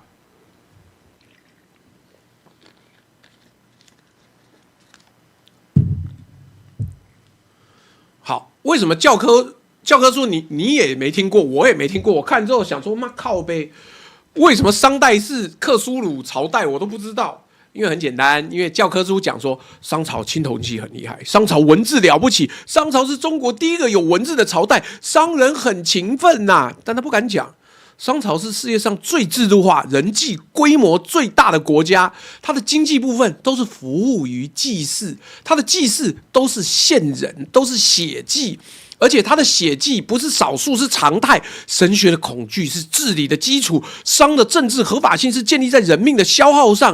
因为这些东西太黑了，太冷了，太接近人文明是怎么建立的真实答案，所以不能讲，不方便说，没办法。简商在 YT 上有语音版的，我不知道。好，那所以商朝恐怖呢，不是因为残暴，是因为它完全合理。我们这些读者，我不是被屠杀吓到，我们是被结构合理性吓到。原来400年来，他们就依循这个结构合理性不停杀人。简商的作者就像安乐椅侦探，他用文字跟逻辑就把商朝这个献祭文明的真面目冷冷的掀开来。考古挖出来的证据越多，而且不可能推翻它，所以他的推理越接近必然。他已经不是在写史了，他是在写一个解剖报告。这就是克苏鲁的恐惧，说世界不是道德的，文明不是从仁义开始，而是你先终止了一个可怕的神学机制，才有后来的文化与秩序。这不但颠覆你的三观，也重新定义了什么是中国文明的起点。因为下太久了，没有真正的资料。商代有文字，商代有人际。所以我们说商文明很克苏鲁，我告诉你，我就这样讲。我看完之后想说，妈靠，这就是克苏鲁文学呀！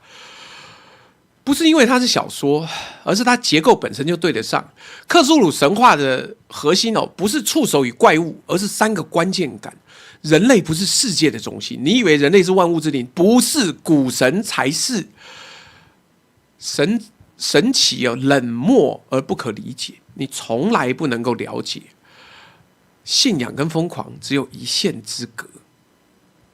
所以你现在对照简商里面的商文明，你会发现商的神不是道德神，是需要血的存在。商的主灵不审判对错，不讲正义，神不是保护者，而是消耗者。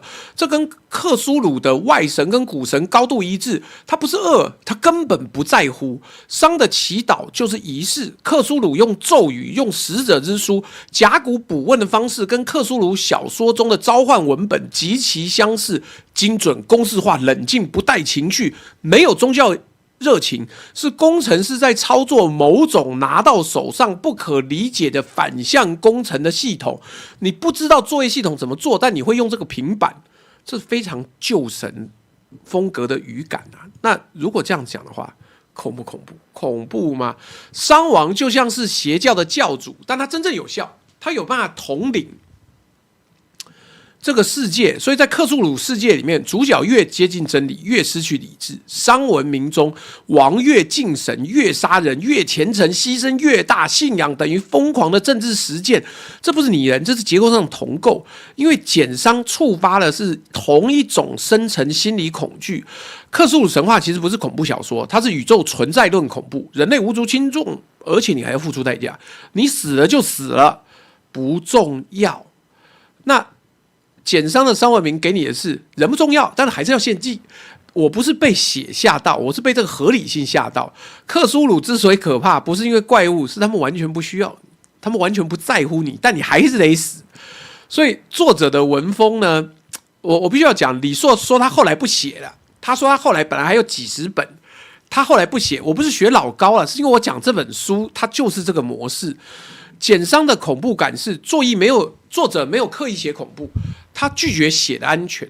他做了3件事情：第一个，他不做道德评价，不说残忍，不说可怕，不安抚读者，他只说这是系统，这是频率，这是机制。他像工程师一样，冷静比血腥还要吓人。而且他使用宇宙观写历史，你会看到很多结构系统模型运作节律，就像讲那个物理上的伤一样。他不是说有刀有血有人哭，他去人化了就变成克苏鲁。陈毅说的没错，国之大事在于祀与戎，就是你要祭祀，而且你要杀人，你要作战，而且最重要是作者用不可逆的叙事。在书中，商不是会失败，简商里面商不是会失败，他已经告诉你结果，商必须被减，因为人类文明无法接受这样子的模式，你迟早必死。这就是克苏鲁宇宙，不是悲剧，不是宿命，一切的挣扎都是燃料。所以你看了这本书会想到克苏鲁，不幼稚啊，你判断很精准啊。所以有一半这书像克苏鲁，有一半是证据本身。商文明的宗教形态，本质冷酷的神，人命可消耗的世界观本身就是克苏鲁宇宙论。有另外一半是写法，作者用结构语言、冷叙事、宿命框架，把这些资料呈现为存在论的恐怖。它存在，所以它恐怖。最后啦，简商不像克苏鲁，因为它恐怖；它像，因为它没有安慰。克苏鲁神话说的是你不重要，简商说的是你曾经不重要，而且很多人因此而死了。所以简商不是亡国史，而是文明的开膛手术报告。这书很恐怖啊！他用甲骨文、考古材料、族群结构、宗教心理解剖一个文明从内部被结束的过程。他讲的不是终灭商，而是商这个体制为何必须消失。在传统史观里面，商亡于纣王无道，错。但作者不接受这种道德童话，这也许是后代弄出来的。简商的基本问题是，如果纣王只是暴君，为何整个商文明被连根拔起？我记得没错的话，连迁都就要迁都了。所以焦点转向一个冷血关键的主题，叫做商代不是君主政权，它是一个血祭宗教国家。商文明的运作核心不是法律，不是官僚，而是卜问神灵、杀人献祭，君王以血维系天意的合法性。这个政权每天在干嘛？不是治水，不是修路，而是抓战俘、剥皮、斩首、活埋、腰斩，然后记录在甲骨上，向祖先交账。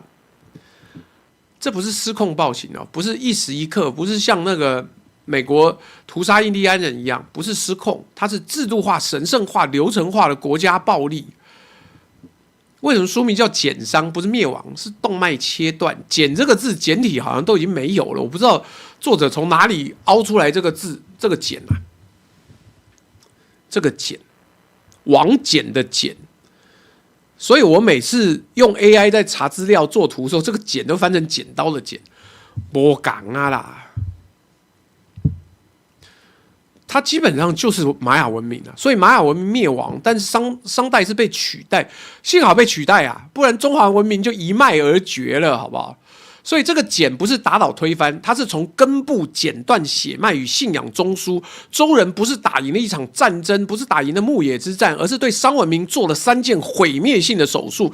第一个，我断你宗教合法性，让天命转移。商是靠祖先神灵统治世界，周发明了天命，把神权从家族祭祀中抽离，变成一个抽象的伦理秩序，治理作乐嘛。第二个，废除大规模活人祭，因为周人没有文明进步，他们是用实际制度停掉杀人产业链。第三，拆毁以血为核心的政治结构，商是王等于祭司等于屠夫，周呢变成王是伦理统治者加武装贵族共治，这是对统治型神权宗教的斩首行动。那再来。最精彩的是作者对商人精神世界的描述啊。简商的说法是，商人是真心诚意在杀人，没有残暴，没有凌虐，他就是真心诚意的在杀人。周王是救世主，周公也是救世主，他没有疯，没有失控，他深信只有血。祖先才会说话，没有人际风雨不会来，这不是野蛮，是理性内部的黑暗面。你在读这本书不是中国史，你在看的是人类如何可以用宗教合法杀人400年。它对现代读者最大的价值是让你重新理解了文明不是温柔进步史，它的潜台词叫做文明的成立有时来自更高级的屠杀被停止，而不是谁更仁慈。不是因为人王啊，不是因为道德啊，周不是因为比较善良而赢的，是因为他们的神不再要活人，他们的政治不再靠血维运，他们的政治不再每天问鬼。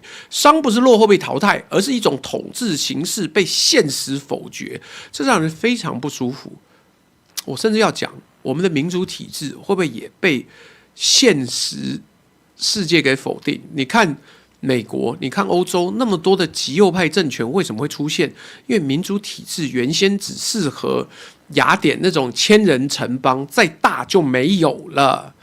所以简商这本书的暗示是，历史不是站在正义这一边，是站在可持续统治结构那一边。简商不是在讲商朝怎么亡，他在讲中国文明是如何从一个杀人正常化的神权国家变成伦理政治体系。他后半部后1/4几乎都在讲这个，但是他花了很多时间讲文王义跟周公义有什么差别？因为文王义就是流水账啊，文王被抓去商朝朝歌关的时候，怎么样遇见屠宰户姜子牙，怎么样子死里逃生？所以你文王卦，你真的用易经去卜筮的话，你看不懂。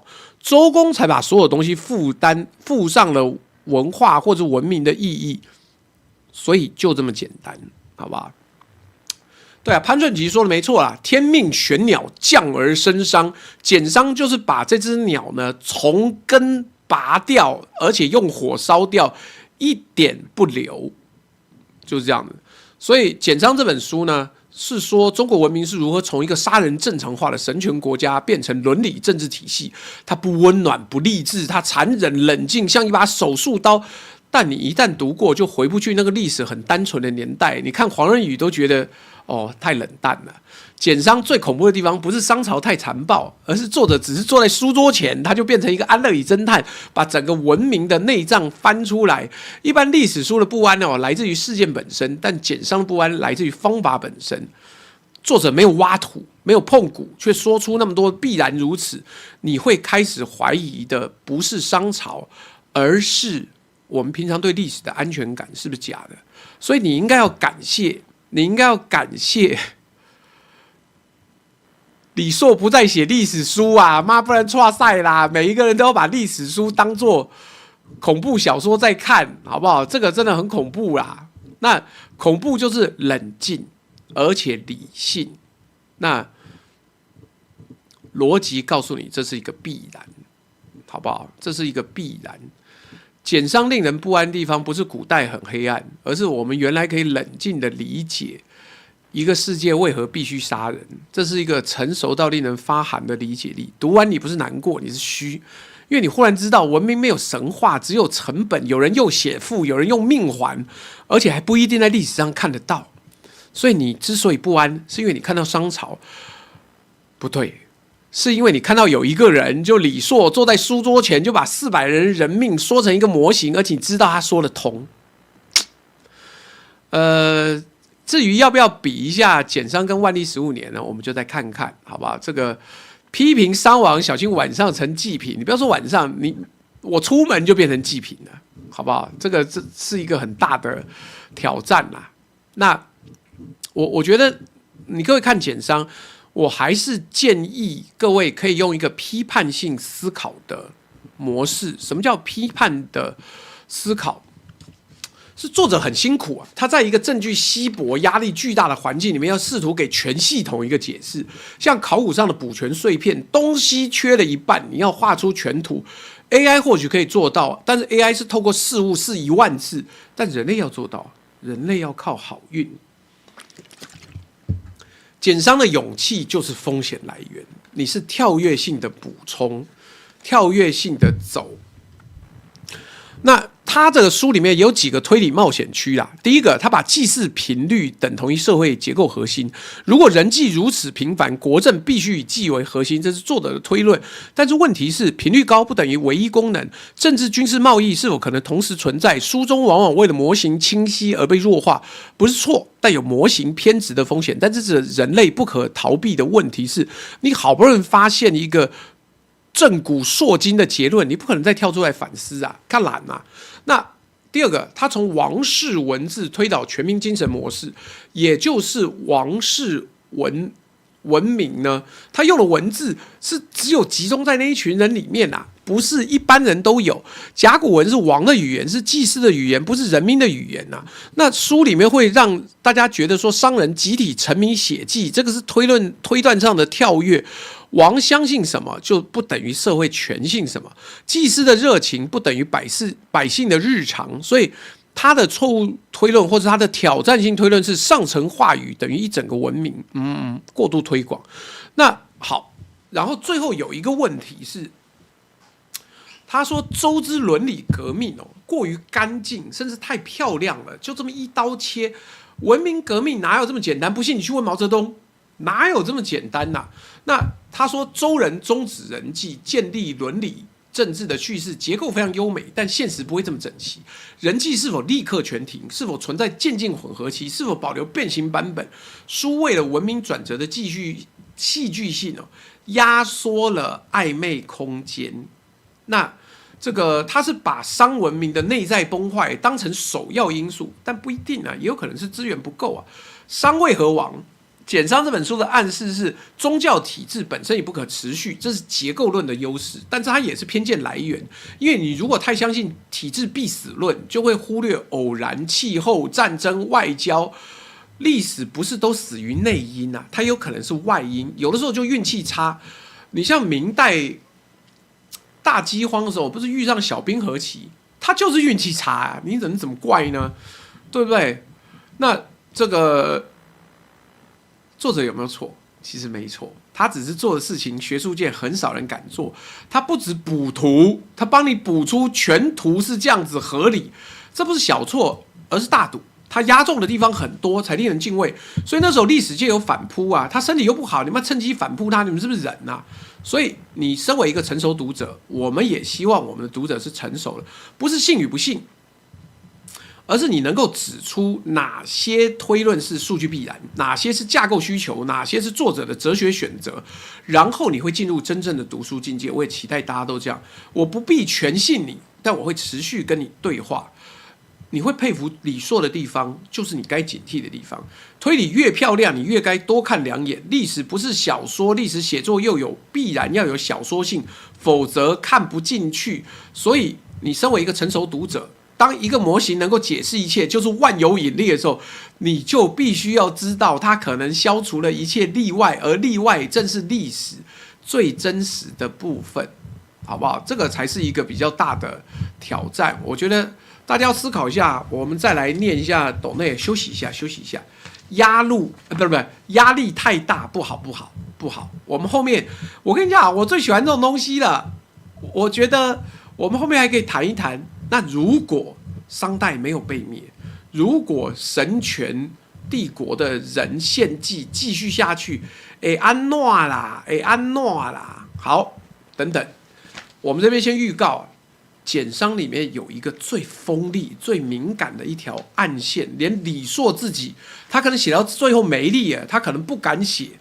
周武王可能就是政变第一个真正被周公剪掉的人，因为周的德治诞生的太干净、太丝滑，不可能是自然呐，所以有一可能是极高层的政治政变的结果。等一下再告诉你，好不好？对啊，我不谈政治有很多时间呐，好不好？私心说我喜欢知识频道，好，有感谢你的那个斗内哦，绿界也有，好，来这个，我进去里面好像我的那个老花眼变严重了，好，让我先拔掉眼镜来读一读，等一下我们讲。周武王得罪了谁？你知道周武王在史书里面只有一句话叫武王崩，啪嚓，这个人就死掉了。靠腰，他开创新朝代，变成一个能征善战的帝王的时候，怎么几个字就死掉了呢？可疑。好 ，Ricky 向33，好久不见，朱大，欢迎朱大回归，希望朱大身体健康，多带给大家新的知识。欧塔古哈哈说：“朱大进去总共看几本书？何时要爬爬照？穿西装很帅。Orange 45123，朱大终于等到你回来，真心想念一切平安。”刘建英问说：“斗内晚工还在吗？”在。黑书啊，随恒说：“小额支持老朱，东山再起，阿鲁巴黑丝反抗军集合啦。” David Jackson 说：“可以学我，一个礼拜3天骑公路车上下班省交通费，顺便运动。” Alan 谢1307，朱大欢迎回来，我们都在等你，也终于等到你，祝福你和你的家人一切都好，欢迎平安健康。各位有空要回看呐，我们现在中午直播人一定比较少啦，但是我觉得这个内容我准备很辛苦嘛，所以有空要看。好，西屯金正恩说：“你不在这段时间，好多人阻止我动那个晚工的歪主意，尤其九先生，先不要，我以后要自己拖波跑一跑。”这个。但是我们这一次的那个网剧啊，有台中有台南，但是可能没有台北，因为我不知道台北大家有没有空。那这个我们就给龙龙9看一下好了，因为我跟龙龙讲说，那如果台北不行，找不到场地，不要硬办。各位想要在台北网剧的，麻烦请+1，好不好？我一边在念，你就一边在那边+1。啊，我们让大家看一下有没有很多人。这个 R.But。Telex 朱大可以考虑一下参与阿北的土城10讲 ，By the way， 欢迎回来。我不知道为什么馆长在抱怨柯文哲出狱之后没有去找他？我以为他去找他一下不难嘛。这个 Kevin 1.618说，要逼朱大骂人，就要先说声音好小声，听不到。TLTW 说，12月1号有在绿界留一把赞助台中网剧，谢谢九哥和各位辛苦的工作人员。好啦，我确认网友我确认我们工作人员有没有印到。Stevie 晃141，这个过去几个月每天不管喜不喜欢都看节目帮忙维持流量，难道没有产生一些收入吗？2个月前看的，现在不会收到吗？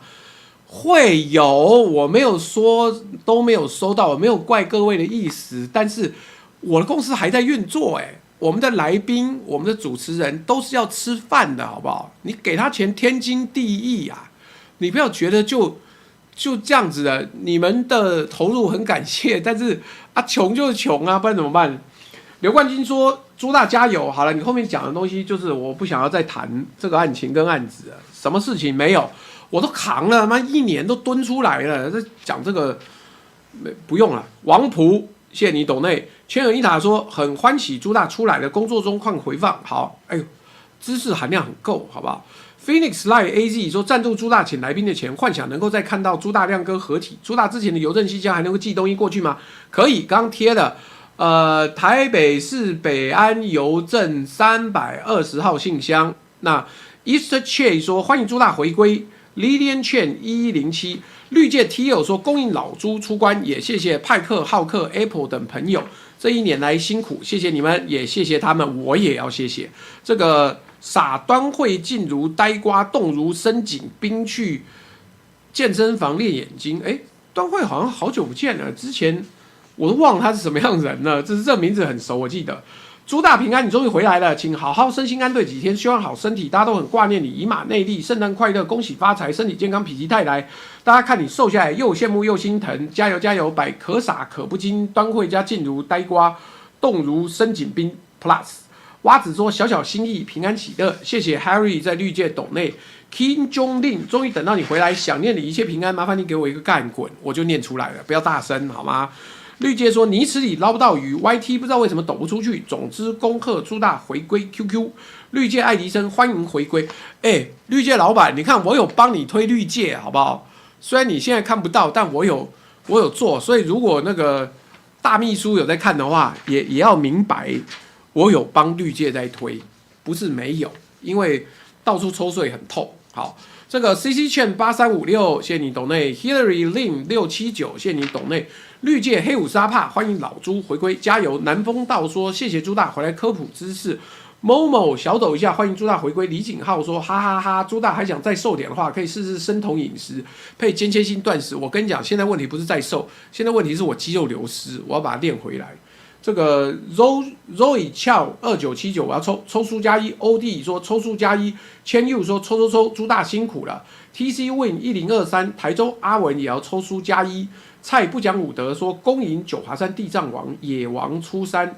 Arima SSS 欢迎朱大回来。David Jackson 说我有问题，现在不是还有用古字出版历史书吗？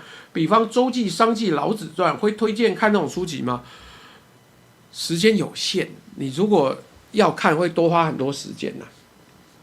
山仔医生，我跟你讲，抽书明天抽哦，不然我们在那边转，抽就真的很累。但这书绝对够爽，680元，但你前1/4很硬，你要看完。山仔医生问是不是还用朱立伦？朱立伦虽然退休了，我们还是用他抽。这个一券力8912，不知道为什么想抖一下，抽个书。Chloe S 抽个书，就算抽不到也帮补邮资，谢谢你。CSC 16288欢庆朱大回归。李景浩说直接买1本书，好，帮你记下来了。景浩兄 ，Rene Liao 欢迎朱大回归，抽书加1。泰德 V70 欢迎说书人回归，补充一下，被铜片割到比铁片痛哦。铜片我知道青铜有毒啊。欧塔古哈哈斗内朱大说书费加抽书加1，刚刚说的的确是我抄的，有持续为朱大祈福，希望你没有冷到，我也抄了1份。好，元宝欢迎朱大回归，晚点再听回放。金佑说贺朱大复出，听起来好像书单的游戏。帕克说朱大加油，一切安好 ，Love and Peace。这个 Bruce Wang 说我没有，句都在映射岛内政治，映射国际关系哦，大家不要献祭，好不好？绿界说 Sylvia Chang 试试看是否成功，也谢谢你一直写信给我。Chris Lu 也希望你游轮玩的回来整理照片很开心，好不好 ？Chris Lu 恭贺朱大回归直播组，大家等很久了，简商抽起来，绿界荷叶边，谢你抖内，我要继续往下讲了。但是刚刚没有看。馆长在准备本月28日抖音直播带货，说是要卖5万订单。有啊，我有看到那一段啊。就是说，老公网友很支持他，很好啊，支持啊，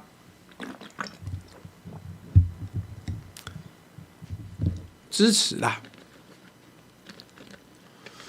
养好身体，练好肌肉，等着朱大每天的直播。明天我要讲国际局势哦。科要去南高常驻，我觉得太乐观了，哎，里头灯光不足，是没有太阳啦。好，我们这样讲，先说周武王，你要注意，周武王就是的确文治武功都很棒，赞赞赞，但周武王问题是他在于。他不是反商，而是继承商。在简商的文本里面有一个非常重要、没有被强调的事实：周在建立政权的过程中，没有立即拒绝商的制度，而是完整接收。刚网友问了，就是这样，他不是一下子就断。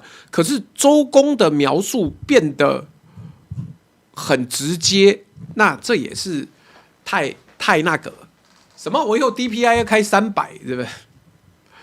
也不需要，还有机会跟 OP 联动吗？再看看啊。好不好？我们一向说，在我的直播间里面没有我不跟谁，通常都是谁不跟我。Green U 9145说：“朱大加油，可以直接买1本吗？”谢谢，那就直接卖你1本。这个网友试着联络，你记得寄 email 到我们的 fantasy@fantasy.tw， 直接说就是你，没问题，直接寄给你。好，这个。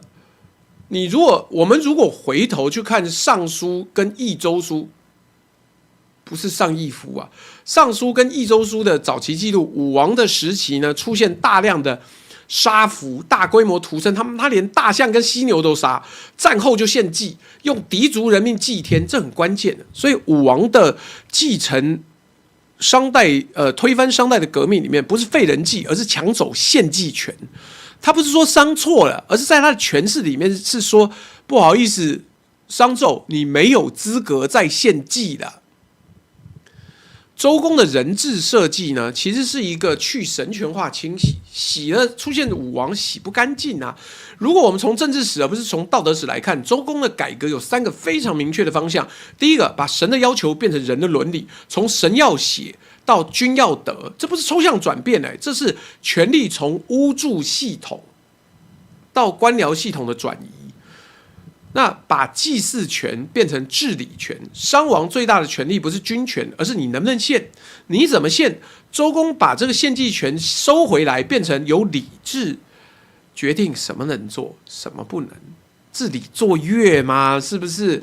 然后周公把不可控的神变成可预期的天，天与道德绑定之后，说到这个，我连 Line Pay 都不能绑，你看多惨！我现在还在想说 Line Pay 可不可以直接绑户头，这个要回去看一看啊。什么？对啊，通告费现在都要1000以下才能来哦，超过1000我给不起哦，1000就已经很辛苦了，还要想太多。好，所以把天跟德绑定之后，天不再索命，天开始讲理了。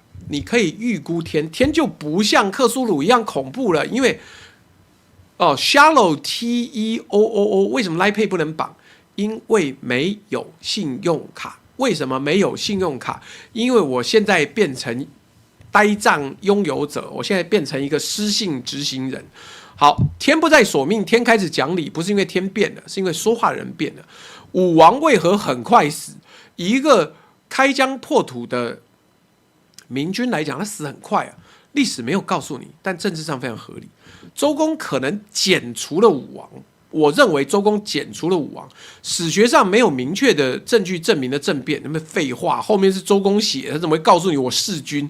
但是有3个极异常的政治现象。我也是安乐椅侦探呢，我在那个李硕没有写的东西里面挖出来。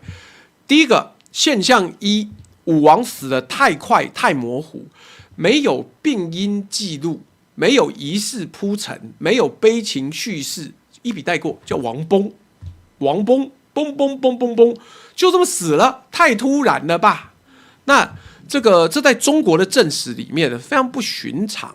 你如果说王的话，应该是纪吧？这个司马迁写帝王本纪啊，就王崩就崩了，这个很妙啊，可以用 Line Pay Money 绑户头，12月初才改，我12月1号才出来，长官觉得我可以这么快跟上时代吗？回去就看，好不好？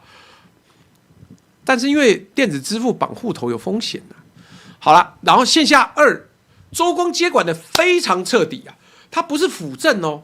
周公接武王的时候不是辅政啊，你记不记得？妈以前就讲，周公恐惧流言日，王莽迁公未篡时，项使当时生便死，千古终宁有谁知？这是白居易的这首诗，叫做《放言》，跟某人的网站一模一样。政君一法绝狐疑，不必专规与士齐。侍御虚事3日满，这个宴幕须宴7年起吧。好了，不管背这个诗干嘛呢？这个现象2，周公接管非常彻底。他彻底哦，第一个不是辅政，他几乎是在立体制。如果只是协助幼主，他不需要重设信仰架构。第3，周的核心叙事哦，瞬间转向德治论述。周武王还没有什么记载哦，武王一死，人迹完全消失于文献记载，德礼命教突然大量出现，商的神权文化被降为残暴符号。这不像自然演变，比较像是政治清算之后的历史重写。换句话说，你可以这样子理解这段历史：武王建立的是一个后商国家。周公建立的是一个前儒国家，这不是继承，是政治斗争胜者写史，胜者写史。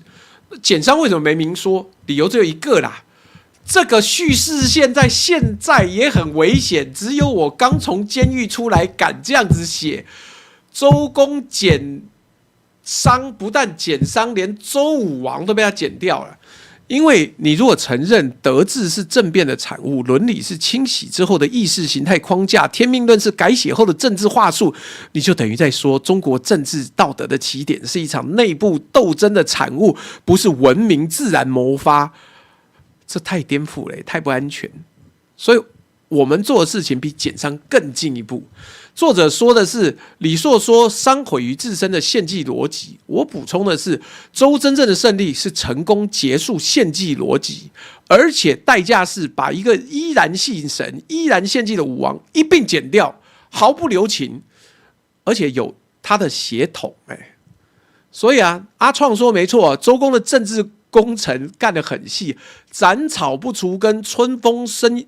这个吹又生，即使你是我周朝的人，你是我的上皇，我要剪，我照样把你剪掉，剪得干干净净。所以简商写的是商如何被牺牲系统吃掉，但没有写周如何在征服了商之后，照样靠内部剪除，停止这个系统。如果武王代表的是后周世蔡，那么周公完成的是中国史上第一次成功的去神权政变，而且连自己人都剪。那我们要问啊，如果武王没有死我最爱这个东西了。但我忽然之间想吃甜点，靠，用太多脑，真的对我的大脑运作不好。外面有没有什么糖或是甜的饼干？麻烦拿给我，谢谢。所以历史真正的分歧点呢，不是在牧野之战，而是在镐京的那张床上，新都的那张床上。史书告诉我们，牧野之战结束，商亡，周武王不久即崩，周公辅政治理作业。但我们换一个角度看，周真正灭亡的不是军队，而是献祭权。问题是献祭权后来跑到谁手里啊？历史给的答案太干净了，不像样。武王死了，周公上位，道路自然切换了。可如果这个节点没有发生呢？如果武王没有死，周公杀他失败呢？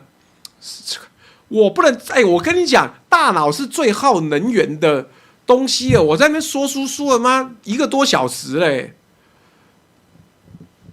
如果这节点没有发生呢？我们这样讲，武王献祭，如果武王不死，他会停手吗？武王没有终止献祭他继承了献祭。商王后的墓葬仍有寻杀痕迹，就是你说你奴隶没有，你主人死了，你跟着一起寻杀，杀光光装满墓啊。早周的文献仍旧记载了大量屠生祭天。武王时期仍是血换天命的模式，这件事本身就是答案。武王不是改革者，他是接班人，他推翻的是商的王室，而不是商的宇宙秩序。如果他继续掌权，会发生什么事情？我们延伸这个机制来想想看。第一阶段，周成为新商，商王能做的事情，武王一样会做。大计不减，杀服制续行，天命跟血挂钩，不止保留，可能更极端。为什么？因为新王朝天然就是不稳的，越不稳越献祭。武王活着就意味周会把商制武器化，会变成他统一正当性的一个概念。然后第二阶段，武王政权更稳之后，人不是人，人是政治资源，人跟选票一样，我能够有多少人献祭，我就有多少选票。献祭越多，天越站在你那边，这是神权燃料。商朝的祭祀多半是祭祀祖先跟自然神，武王如果继承了，他会变成政治性神学，也就是反对者等于祭品，叛族等于牺牲，敌国等于天之共物，国家不再审判，而是仰赖神明，间接清洗政治敌人。你今天敢违逆我，哦，好，我的垃圾食物又回来了，你今天敢违逆我，不要叫你去土城了，我直接献祭你啦！民众党要干什么？献祭啊，干！没有要讲政治，好不好？没有要提柯文哲，我们在讲的是历史。而且更重要的是，不是中华无后，他杀光他就完蛋了嘛。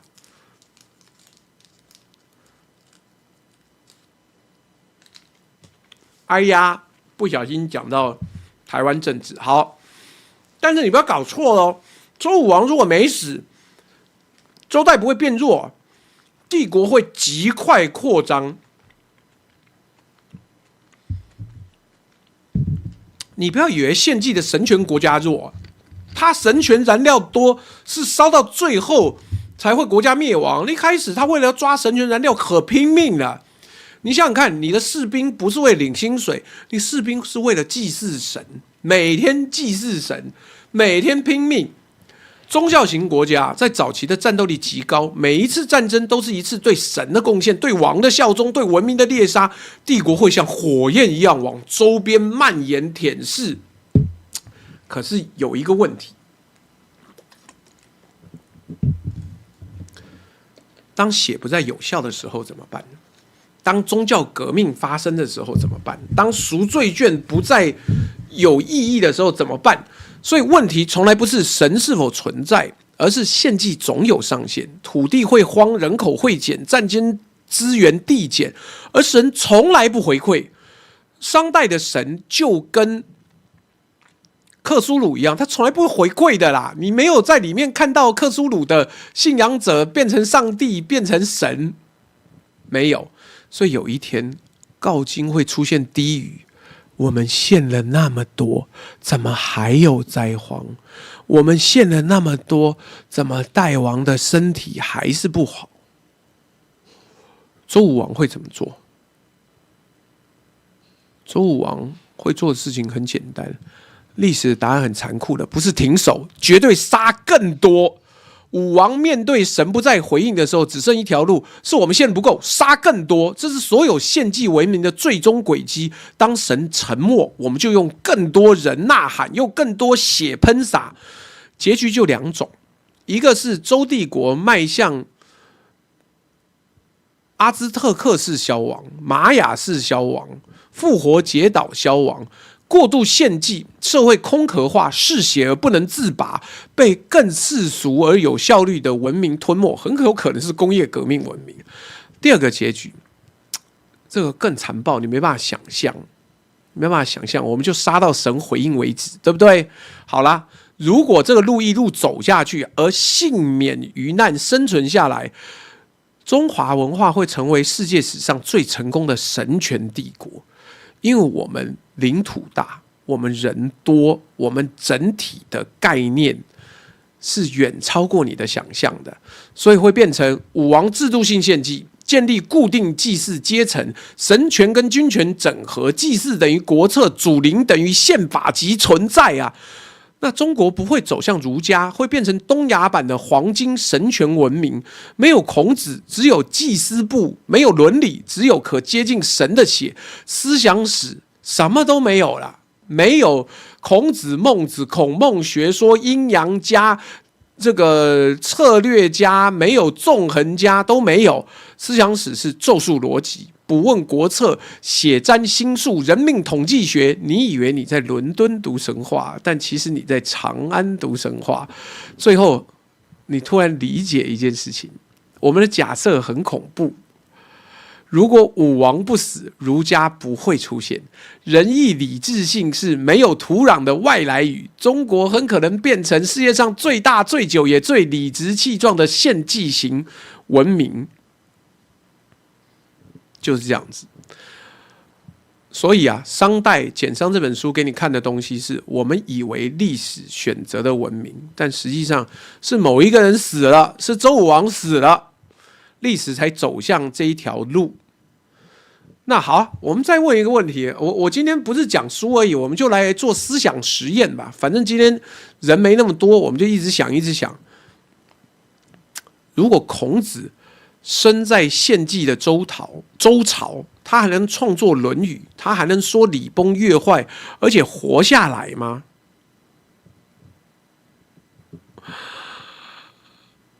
这问题更恐怖了，因为我们在问的不是历史有没有另外一条分支，而是思想在一个神权文明之中到底能够活多久？最短的答案是孔子能够说礼崩乐坏，但活不下来，而且他不止被杀，他会从文明跟历史上被抹去，因为他根本没有资格评论文明，站不上，献祭你，管你是不是身高8尺，管你是不是一拳打到子路飞出去，在献祭型国家里面啊，你说错话不是会死，你连词汇都不允许诞生，你根本说不出口。那为什么礼崩乐坏这4个字在献祭的周朝毫无意义？因为孔子那句话的深层前提是，社会原本有一套人造秩序可以崩溃，但在献祭制度里面，礼不是制度，乐不是教化，王不是人主，法不是共事，而是神说你做。所以孔子如果诞生在那个世界，他首先会面对一件事情：礼是巫师在写，不是儒生在谈。在祭祀帝国里面，礼等于仪式，乐等于通神，道德等于妨碍效率，人等于干扰公平品质。所以如果说孔子讲这不合理，礼貌的礼，他会得到一个极其冷酷的回应。哪一个神给你这个权限挑战他的逻辑？没有神，你就死，你就完蛋。所以你看我刚想到，我其实有做他的图。周武王被剪掉的原因就是他嗜杀呀，他擅长作战，但是他杀人不眨眼，所以必须要剪。周武王必须要被剪，而且他必须死。所以在这样的状况之下，你面对的就是像我们这张图一样啊，到底是要献祭型文明，还是要有得礼崩乐坏的文明？这个说起来很简单呐，这说出来很简单，所以就是商被灭了。McKinsey 说今晚还有直播吗？好久没看到龙龙九，不会啊，我回家要陪小孩了，晚上现在基本上可以不做直播嘞，暂时休息一下。孔子对一个武王活下来的宇宙里面，孔子最大的错误是，他会把人放进宇宙里，而不是把人交给宇宙。孔子的思想本质是神退位，人主场。献祭国家的本质是神永不退位，人只是材料。所以在这种文明里面，最危险的不是无神，而是竞争神权。孔子做的最致命的一件事，他把价值的诠释权从神手中夺走，是可忍，孰不可忍。这在祭祀帝国当中不是思想犯，它比思想犯更恐怖，叫做篡神。你胆敢篡神？孔子会怎么死？最文明的那一种啊，不是公开处刑啊，是被安排成合理牺牲。具体的流程会是宣布他未结，指控其与会，定义其为干扰卜相，判为不祥之人，便入计策。他会死在理智最完美的那一天，那天音乐纯正，血温和，神无言。哇靠，这一段你怎么写得很像那个仙侠小说？好，但是如果孔子更聪明一点，问个笨问题：朱大觉得现代还有献祭吗？像是于朦胧的八卦，有可能是真的吗？还是献祭最终目的也只是为了资源重新分配？某事件看起来不合理，背后像有安排，不是真正献祭，而是心理学家阴谋论框架。这个我可以跳出来回答一下，因为我想要吃苹果。把我带来那个富士阳光苹果洗一洗，拿给我，顺便贴一下那个苹果的那个连结。我们好像调到1200了，对不对？因为那个苹果很贵。我们之前定价定太便宜了。好，有没有献祭在现代？有，但是这些人懂不懂？不懂。为什么不懂？是因为他不明白，所有的烈士都是为了自己的理想而献祭的。你如果不懂这件事情，烈士若不牺牲，无法感动人；林觉民若不是意应卿卿如晤，无充无爱如之心。如果不是这样，他要面对这个遍地狼犬、满街心善、几人能够的世界，他没办法感动人的。他没办法感动人，所以林觉民是把自己献祭，把陈意应跟他的子孙一家都献祭的。甚至在那一场329广州之役里面，他把整个国民党的年轻一代全部献祭，然后换来了中华民国。但是问题就是，然是义也，碧血横飞，浩气四射。国民党的精英都死光了呀，死光了啊！死光之后，你要怎么重新建立体制？没办法，不用帮我切啊，我直接都是用啃的。那你要怎么办？就是国民党那一个战役充分证明了，当他在广州之役把这些年轻人都献祭之后，他就没有力气跟各地的军阀征战，最后只好靠蒋光头。蒋光头也没有那么会打仗，那所以怎么办？没有办。这个国民党曾经有精英，但是死光了，真的，你去读，不骗你，真心有精英。你能想象那个林觉民还比鲁迅要强？鲁迅是去一个乡下医学院读书，我如果没记错的话，林觉民读的是那哪一个？不是瓦塞达，是庆应林觉民那时候家里面给他钱，庆应大学读到一半回来，上战场献身，然后整个清朝的官吏都觉得此子不可杀，因为他太精锐了，不可以杀他，他们惜才。但是林觉民坚持要死，坚持要上祭台。你说这是不是人祭？是，而且是祭品本身上祭台，坚持要死。清代在那个时候，所有不管是两广总督，不含是这个碎雪泥，各位这个很棒啊，一颗100多，不算贵，因为它都是坐飞机来的，而且最近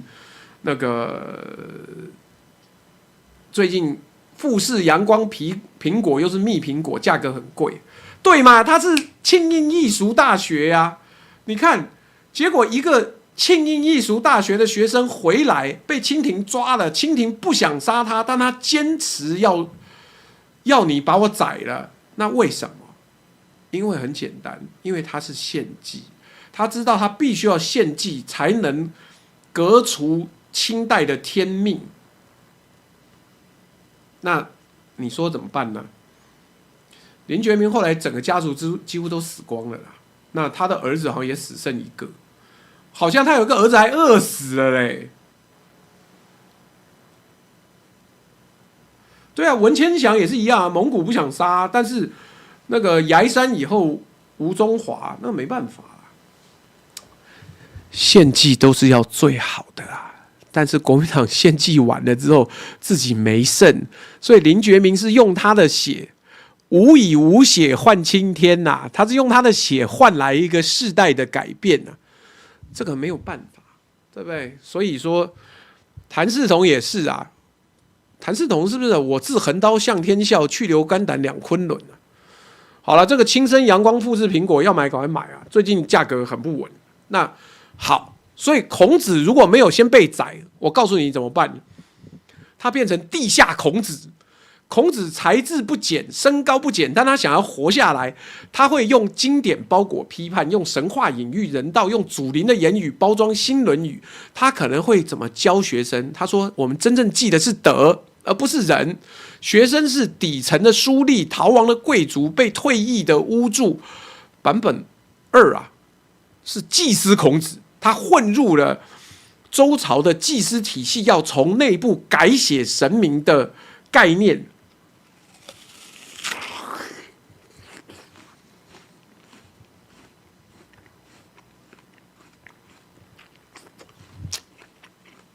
谭嗣同那时候可以逃到日本去啊。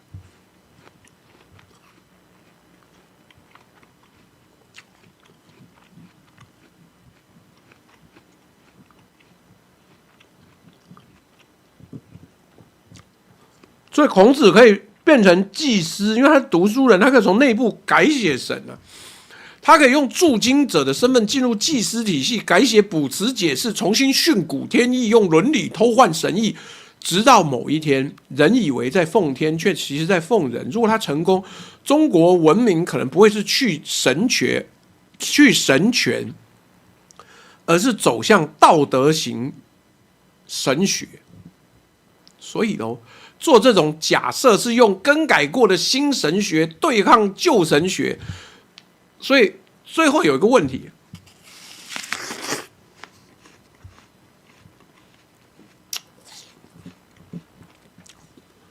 为什么后来孔子活下来了？为什么孔子可以收72门生？是因为历史上发生了一个奇迹啊！不是孔子厉害，是周公赢了。他替后世的孔子清空了3件事情：神的任意性，祭的正当性，血的话语权。所以孔子可以活下来，因为周公已经帮他准备好了孔子诞生的世界。孔子进入了把神制度化之后的世界，只有在这种世界里面，人才能开始问：我们是不是坏掉了？我们是不是被带到了一个不该出现的世代？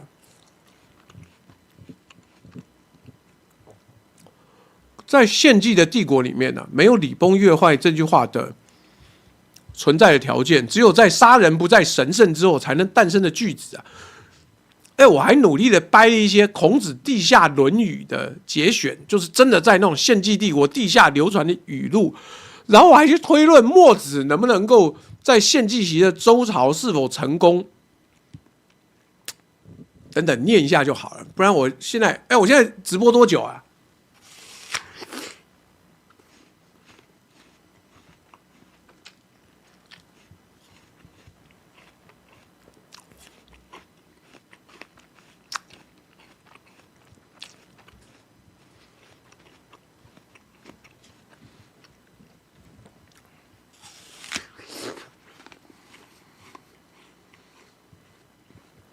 ？2小时17分了哦，好。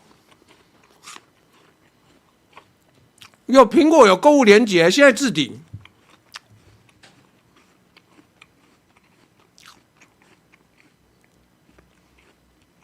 我说我故事线就是这样，你真的不懂啊！还有人讲说人家是牺牲为了推翻满清，你太天真了，单纯牺牲就推翻满清了吗？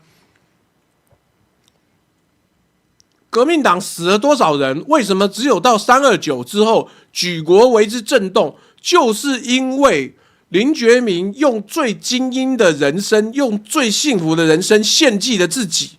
不然你以为满清为什么这么快死？因为当有人愿意这样做，而且还不止一个人的时候，这个朝代绝对活不久了。你不用讲，你不行可以滚。以你这种无知的程度，还在那边跟我讲什么4K UHD Retro Game Studio， 你叫什么 Studio？ 给我回去读书，读多一点，连书都不读，还在那边讲，连 YT 都听不下去，你搞错了 ，YT 听得下去啊。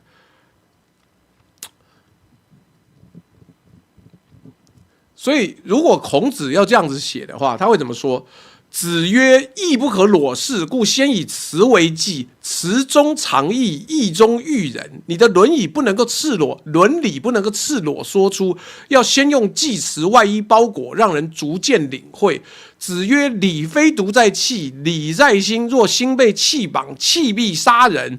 所以在祭祀盛行之处，仪式成为工具。孔子把焦点指向心，而非外器。子曰：若天不语，人自语，但就人语能成善，亦可代天一曰啊。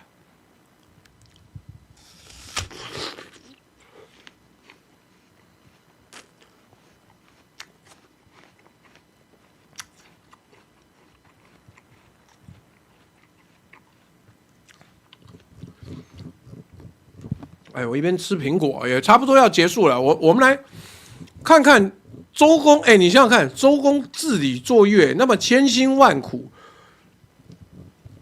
把商代推翻了，结果他底下出现一个笨蛋领袖，说要独立建，不是说要继承这个，说要继承那个商代的道统，到底是怎么样？我觉得墨子要怎么推翻那个商代帝国也是很有趣的，因为工程师到底要怎么做？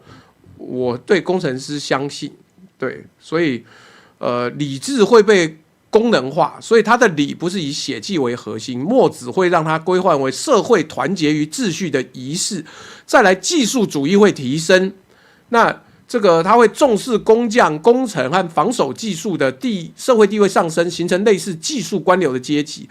伦理实用主义扩散，兼爱的范围可被国家界定，先爱本国，再慢慢扩张。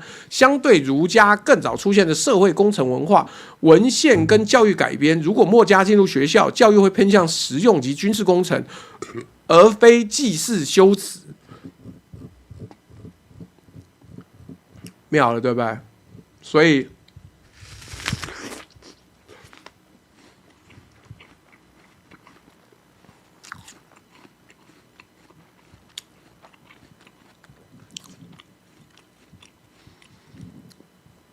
哎，墨子可是一个工业革命的先驱啊！好了，这个最后我们补充一下，刚刚那个石小姐说先别接触，我正在叫车，坐车过去，请等我，谢谢。哦，我就慢慢吃这个苹果吧。那武王有什么证据证明他其实在瞎搞？很简单啊，他在《郑国渠记》里面，又叫做武王祭天。在镐京附近举办了大规模的祭典，祭牲多达300以上，包含了牛、羊、猪等大型牲畜，完全符合商代的三牲体制，不是那个三牲有牺牲的牺啊，千乘万计，胜利队伍参与，它规模接近于商王的国祭。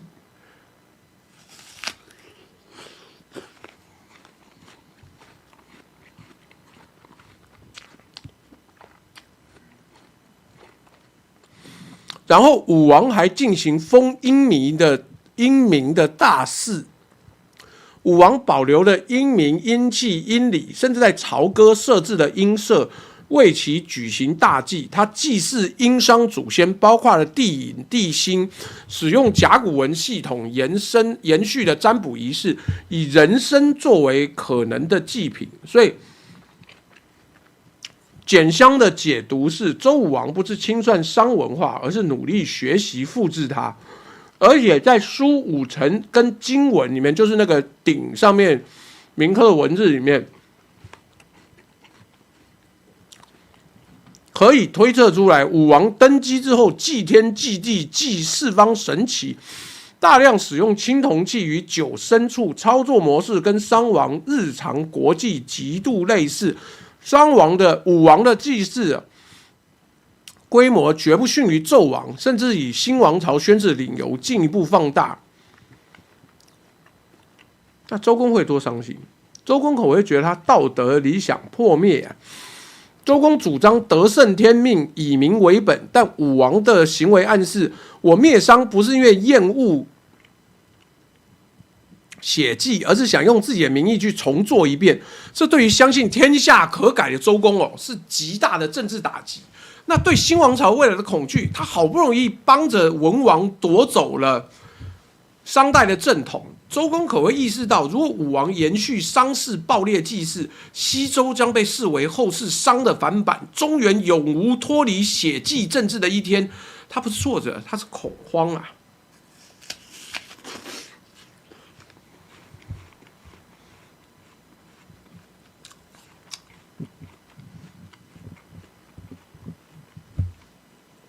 而且周公个人会很深刻的自责，因为以减商的角度来说，周公是一个史前思想家，他可能怀疑我是否推倒了殷商只是为了复制一个新的暴君，这会是震撼他信念的罪恶感。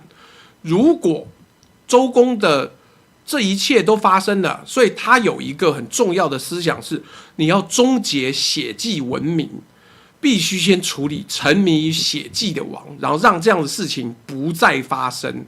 所以周公更麻烦的是，他如果放任武王西周是无法建立德治的合法性的，因为你刚要建立德治，马上一个武王就说没有，我们照样献祭，这很要老命啊。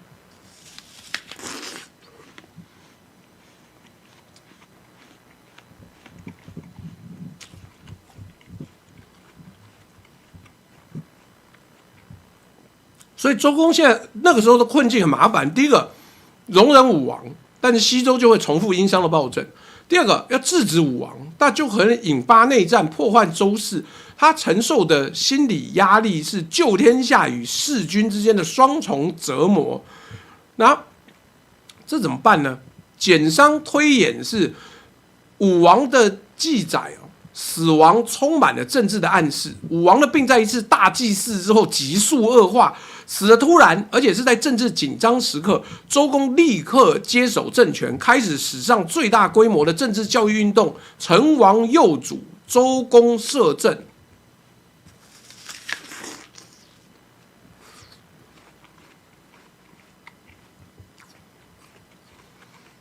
西周开始活人陪葬，在周公之后失去了正当性，所以史书记载非常非常少。对，至少这么讲，周公可能默许了武王死亡，结束他对血祭的沉迷。我们模拟一下周公的讲法，就突然就死了，哪有这么突然呢？你看你是周公，你会怎么想？周公会说：“我推倒殷商，不是为了让血流在新的祭坛上。武王起初言仁义，说殷虐民，天命已改，我信他。但是他如今重建殷人之礼，日日祭天，牺牲如山，百姓跪在血泊之中。我看见的不是新天下，而是旧天下的回升。如果武王继续下去，周将亡于商道的阴影，成王上幼，诸侯觊觎，天下将乱。我并非要弑君，我是要弑殷商的幽灵。但这一刀下去，我知道我也会被后世疑，会有人说我夺权。然而天下若不走向无血的祭祀，我们会永远在神与王的血池之中沉沦。所以我选择承受这一切，不是因为我无爱于武王，而是因为我深爱这个刚刚获得重生的天下。我靠，简直可以拍广播剧啦！周公，你这个这么大的牺牲，怎么付得出啊？所以文明真正要更新，是不是要付出更黑暗的代价？周公弑君不是没有发生，只是历史用暗示的角度写。你记不记得？我觉得那个作者很厉害的地方是，他说周公一饭三吐哺，一目三握法，是因为以前吃伯邑考的肉酱呢，受到的打击太大。所以一目三握法就是以前的描述是说，哇，他求财若渴，所以只要有人来拜见，他洗澡洗到一半就把头发握住，嘟就跑出去了。然后一饭三吐哺，就是吃一顿饭吃不完，不是要把它吐出来，然后再去见人，然后再回来继续吃。我想李硕说啊，周公这个是因为心理创伤啦 ，PTSD 啦，是因为当初吃了伯邑考的肉酱之后，心里从此得了厌食症，所以每次吃肉酱、吃那个任何的肉脯啊，都想吐。所以一饭三吐哺，是因为他内心就这样。而且周武王跟周文王晚上都睡不着觉，周公也是。因为你想想看，你的亲戚在你面前被剁成肉酱之后，肉酱煮熟喂你吃，谁没有 PTSD 啊？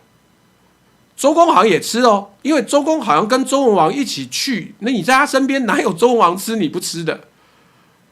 不香吗？很香啊，太香了啊，太香了，这个不能接受啊！唉。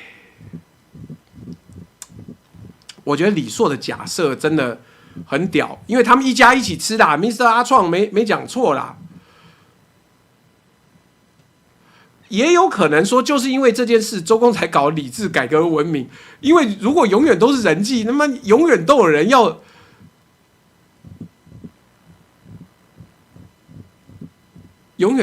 吃肉酱。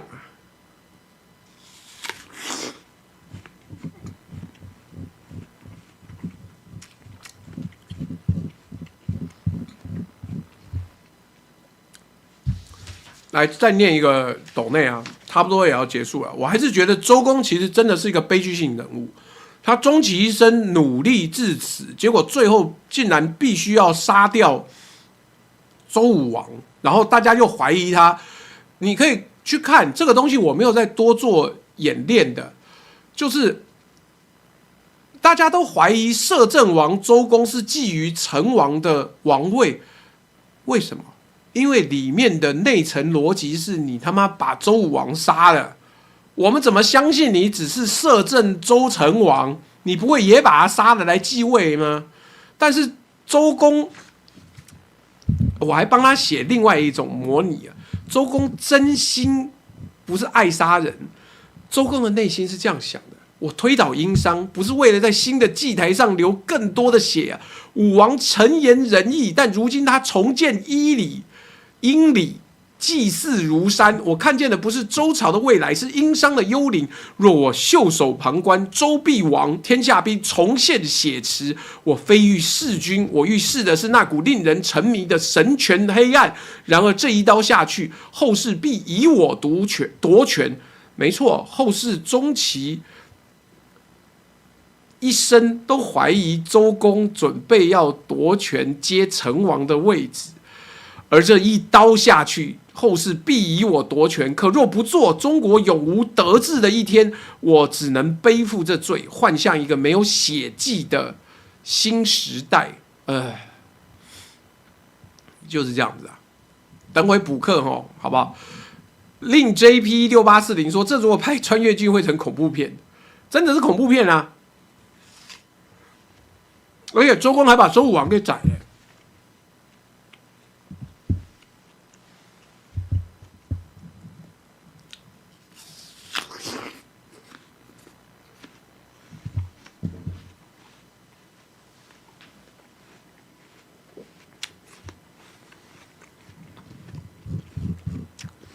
所以啊，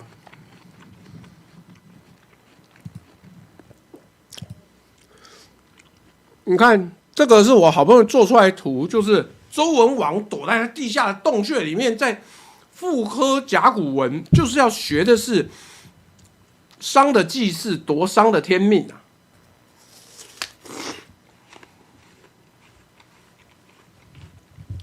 所以历史有的时候是有现实的。那个 Eric Stone 讲没错，《史记·周本纪》讲说，成王少，周初定天下，周公口诸侯叛周，公乃设行政当国，管叔、蔡叔群弟夷周公与五更作乱叛周。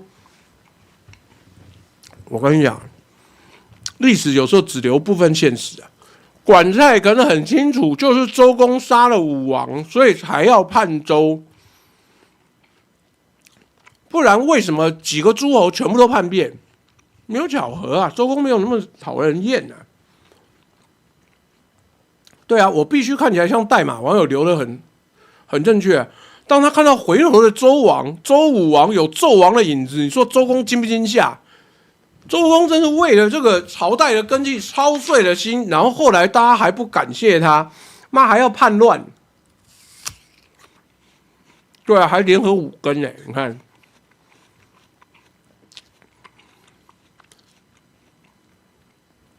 网友 NG 说朱大新造的人。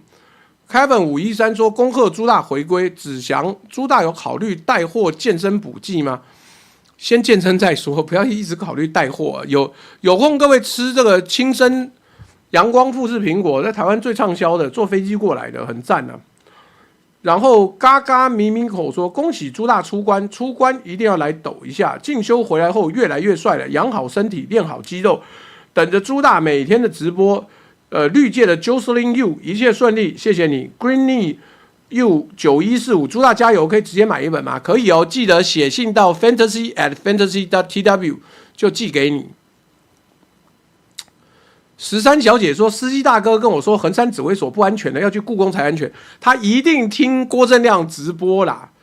这个张哲元说，朱大好，请问一下，人吃人不会得到疟病毒，那个字有点难读，就是蛋白质里面的病毒，有可能，所以商代在灭亡也是可能其中的一个可能。GIBBSL 5691，朱大午安，可以献祭我一点点的卑微，加油。JJ Fish 说太好了，又有朱大直播可以看。绿界说 Elfin OK， 感谢朱大浅修满血付出 ，PayPal 没有满血哦，现在显很弱啊，信用卡都没有了，处在史上最穷的时代。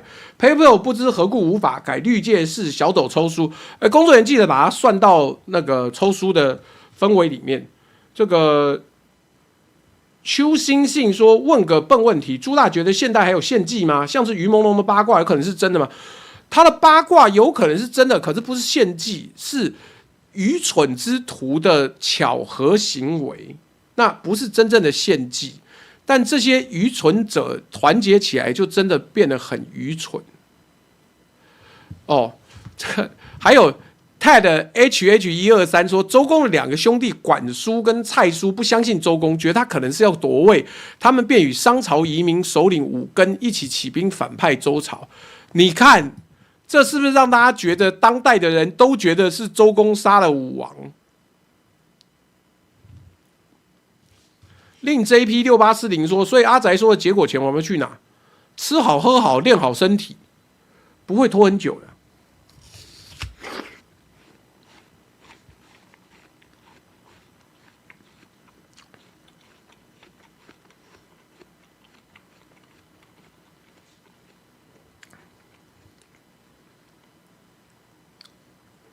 Mr. Chen Tuning 说：“朱大满血复活了，立马抖一抖。” Vespa 710说：“祝朱大一切顺利。”这个 Will Dong Kong 说：“希望能够有不同的，持续也有不同的声音。”有啊，我声音现在应该不太一样吧？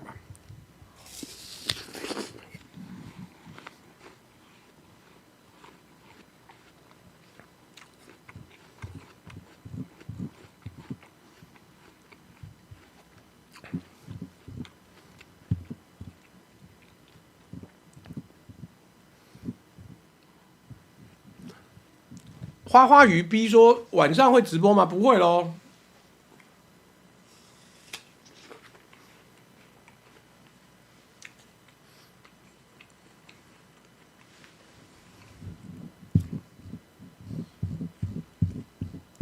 所以周公有厌食症，有 PTSD， 好不好？这个先跟大家讲，但今天直播太久了啦，各位有空回看一下，然后以后的直播都是。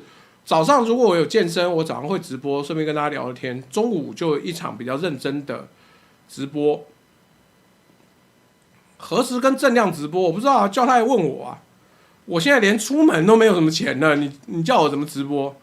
好不好？直播目前都不打算找来宾哦。好啦，今天难得直播，感谢有600-700人。一起上网，有空你叫你朋友也跟着过来听。今天我至少是做的很不错的一天，好不好？请大家跟着我一起看到现代的世代在讲以前的故事的时候，也许你会有一些想法，好不好？那请各位多多走，多多赚。等信用卡恢复再考虑来宾，大概要半年以后，我半年之后才能够再申请信用卡，好不好？好了，今日希望各位一切平安，在终局已定的状况下，请各位好好保护自己，好不好？就这样子啊，谢谢。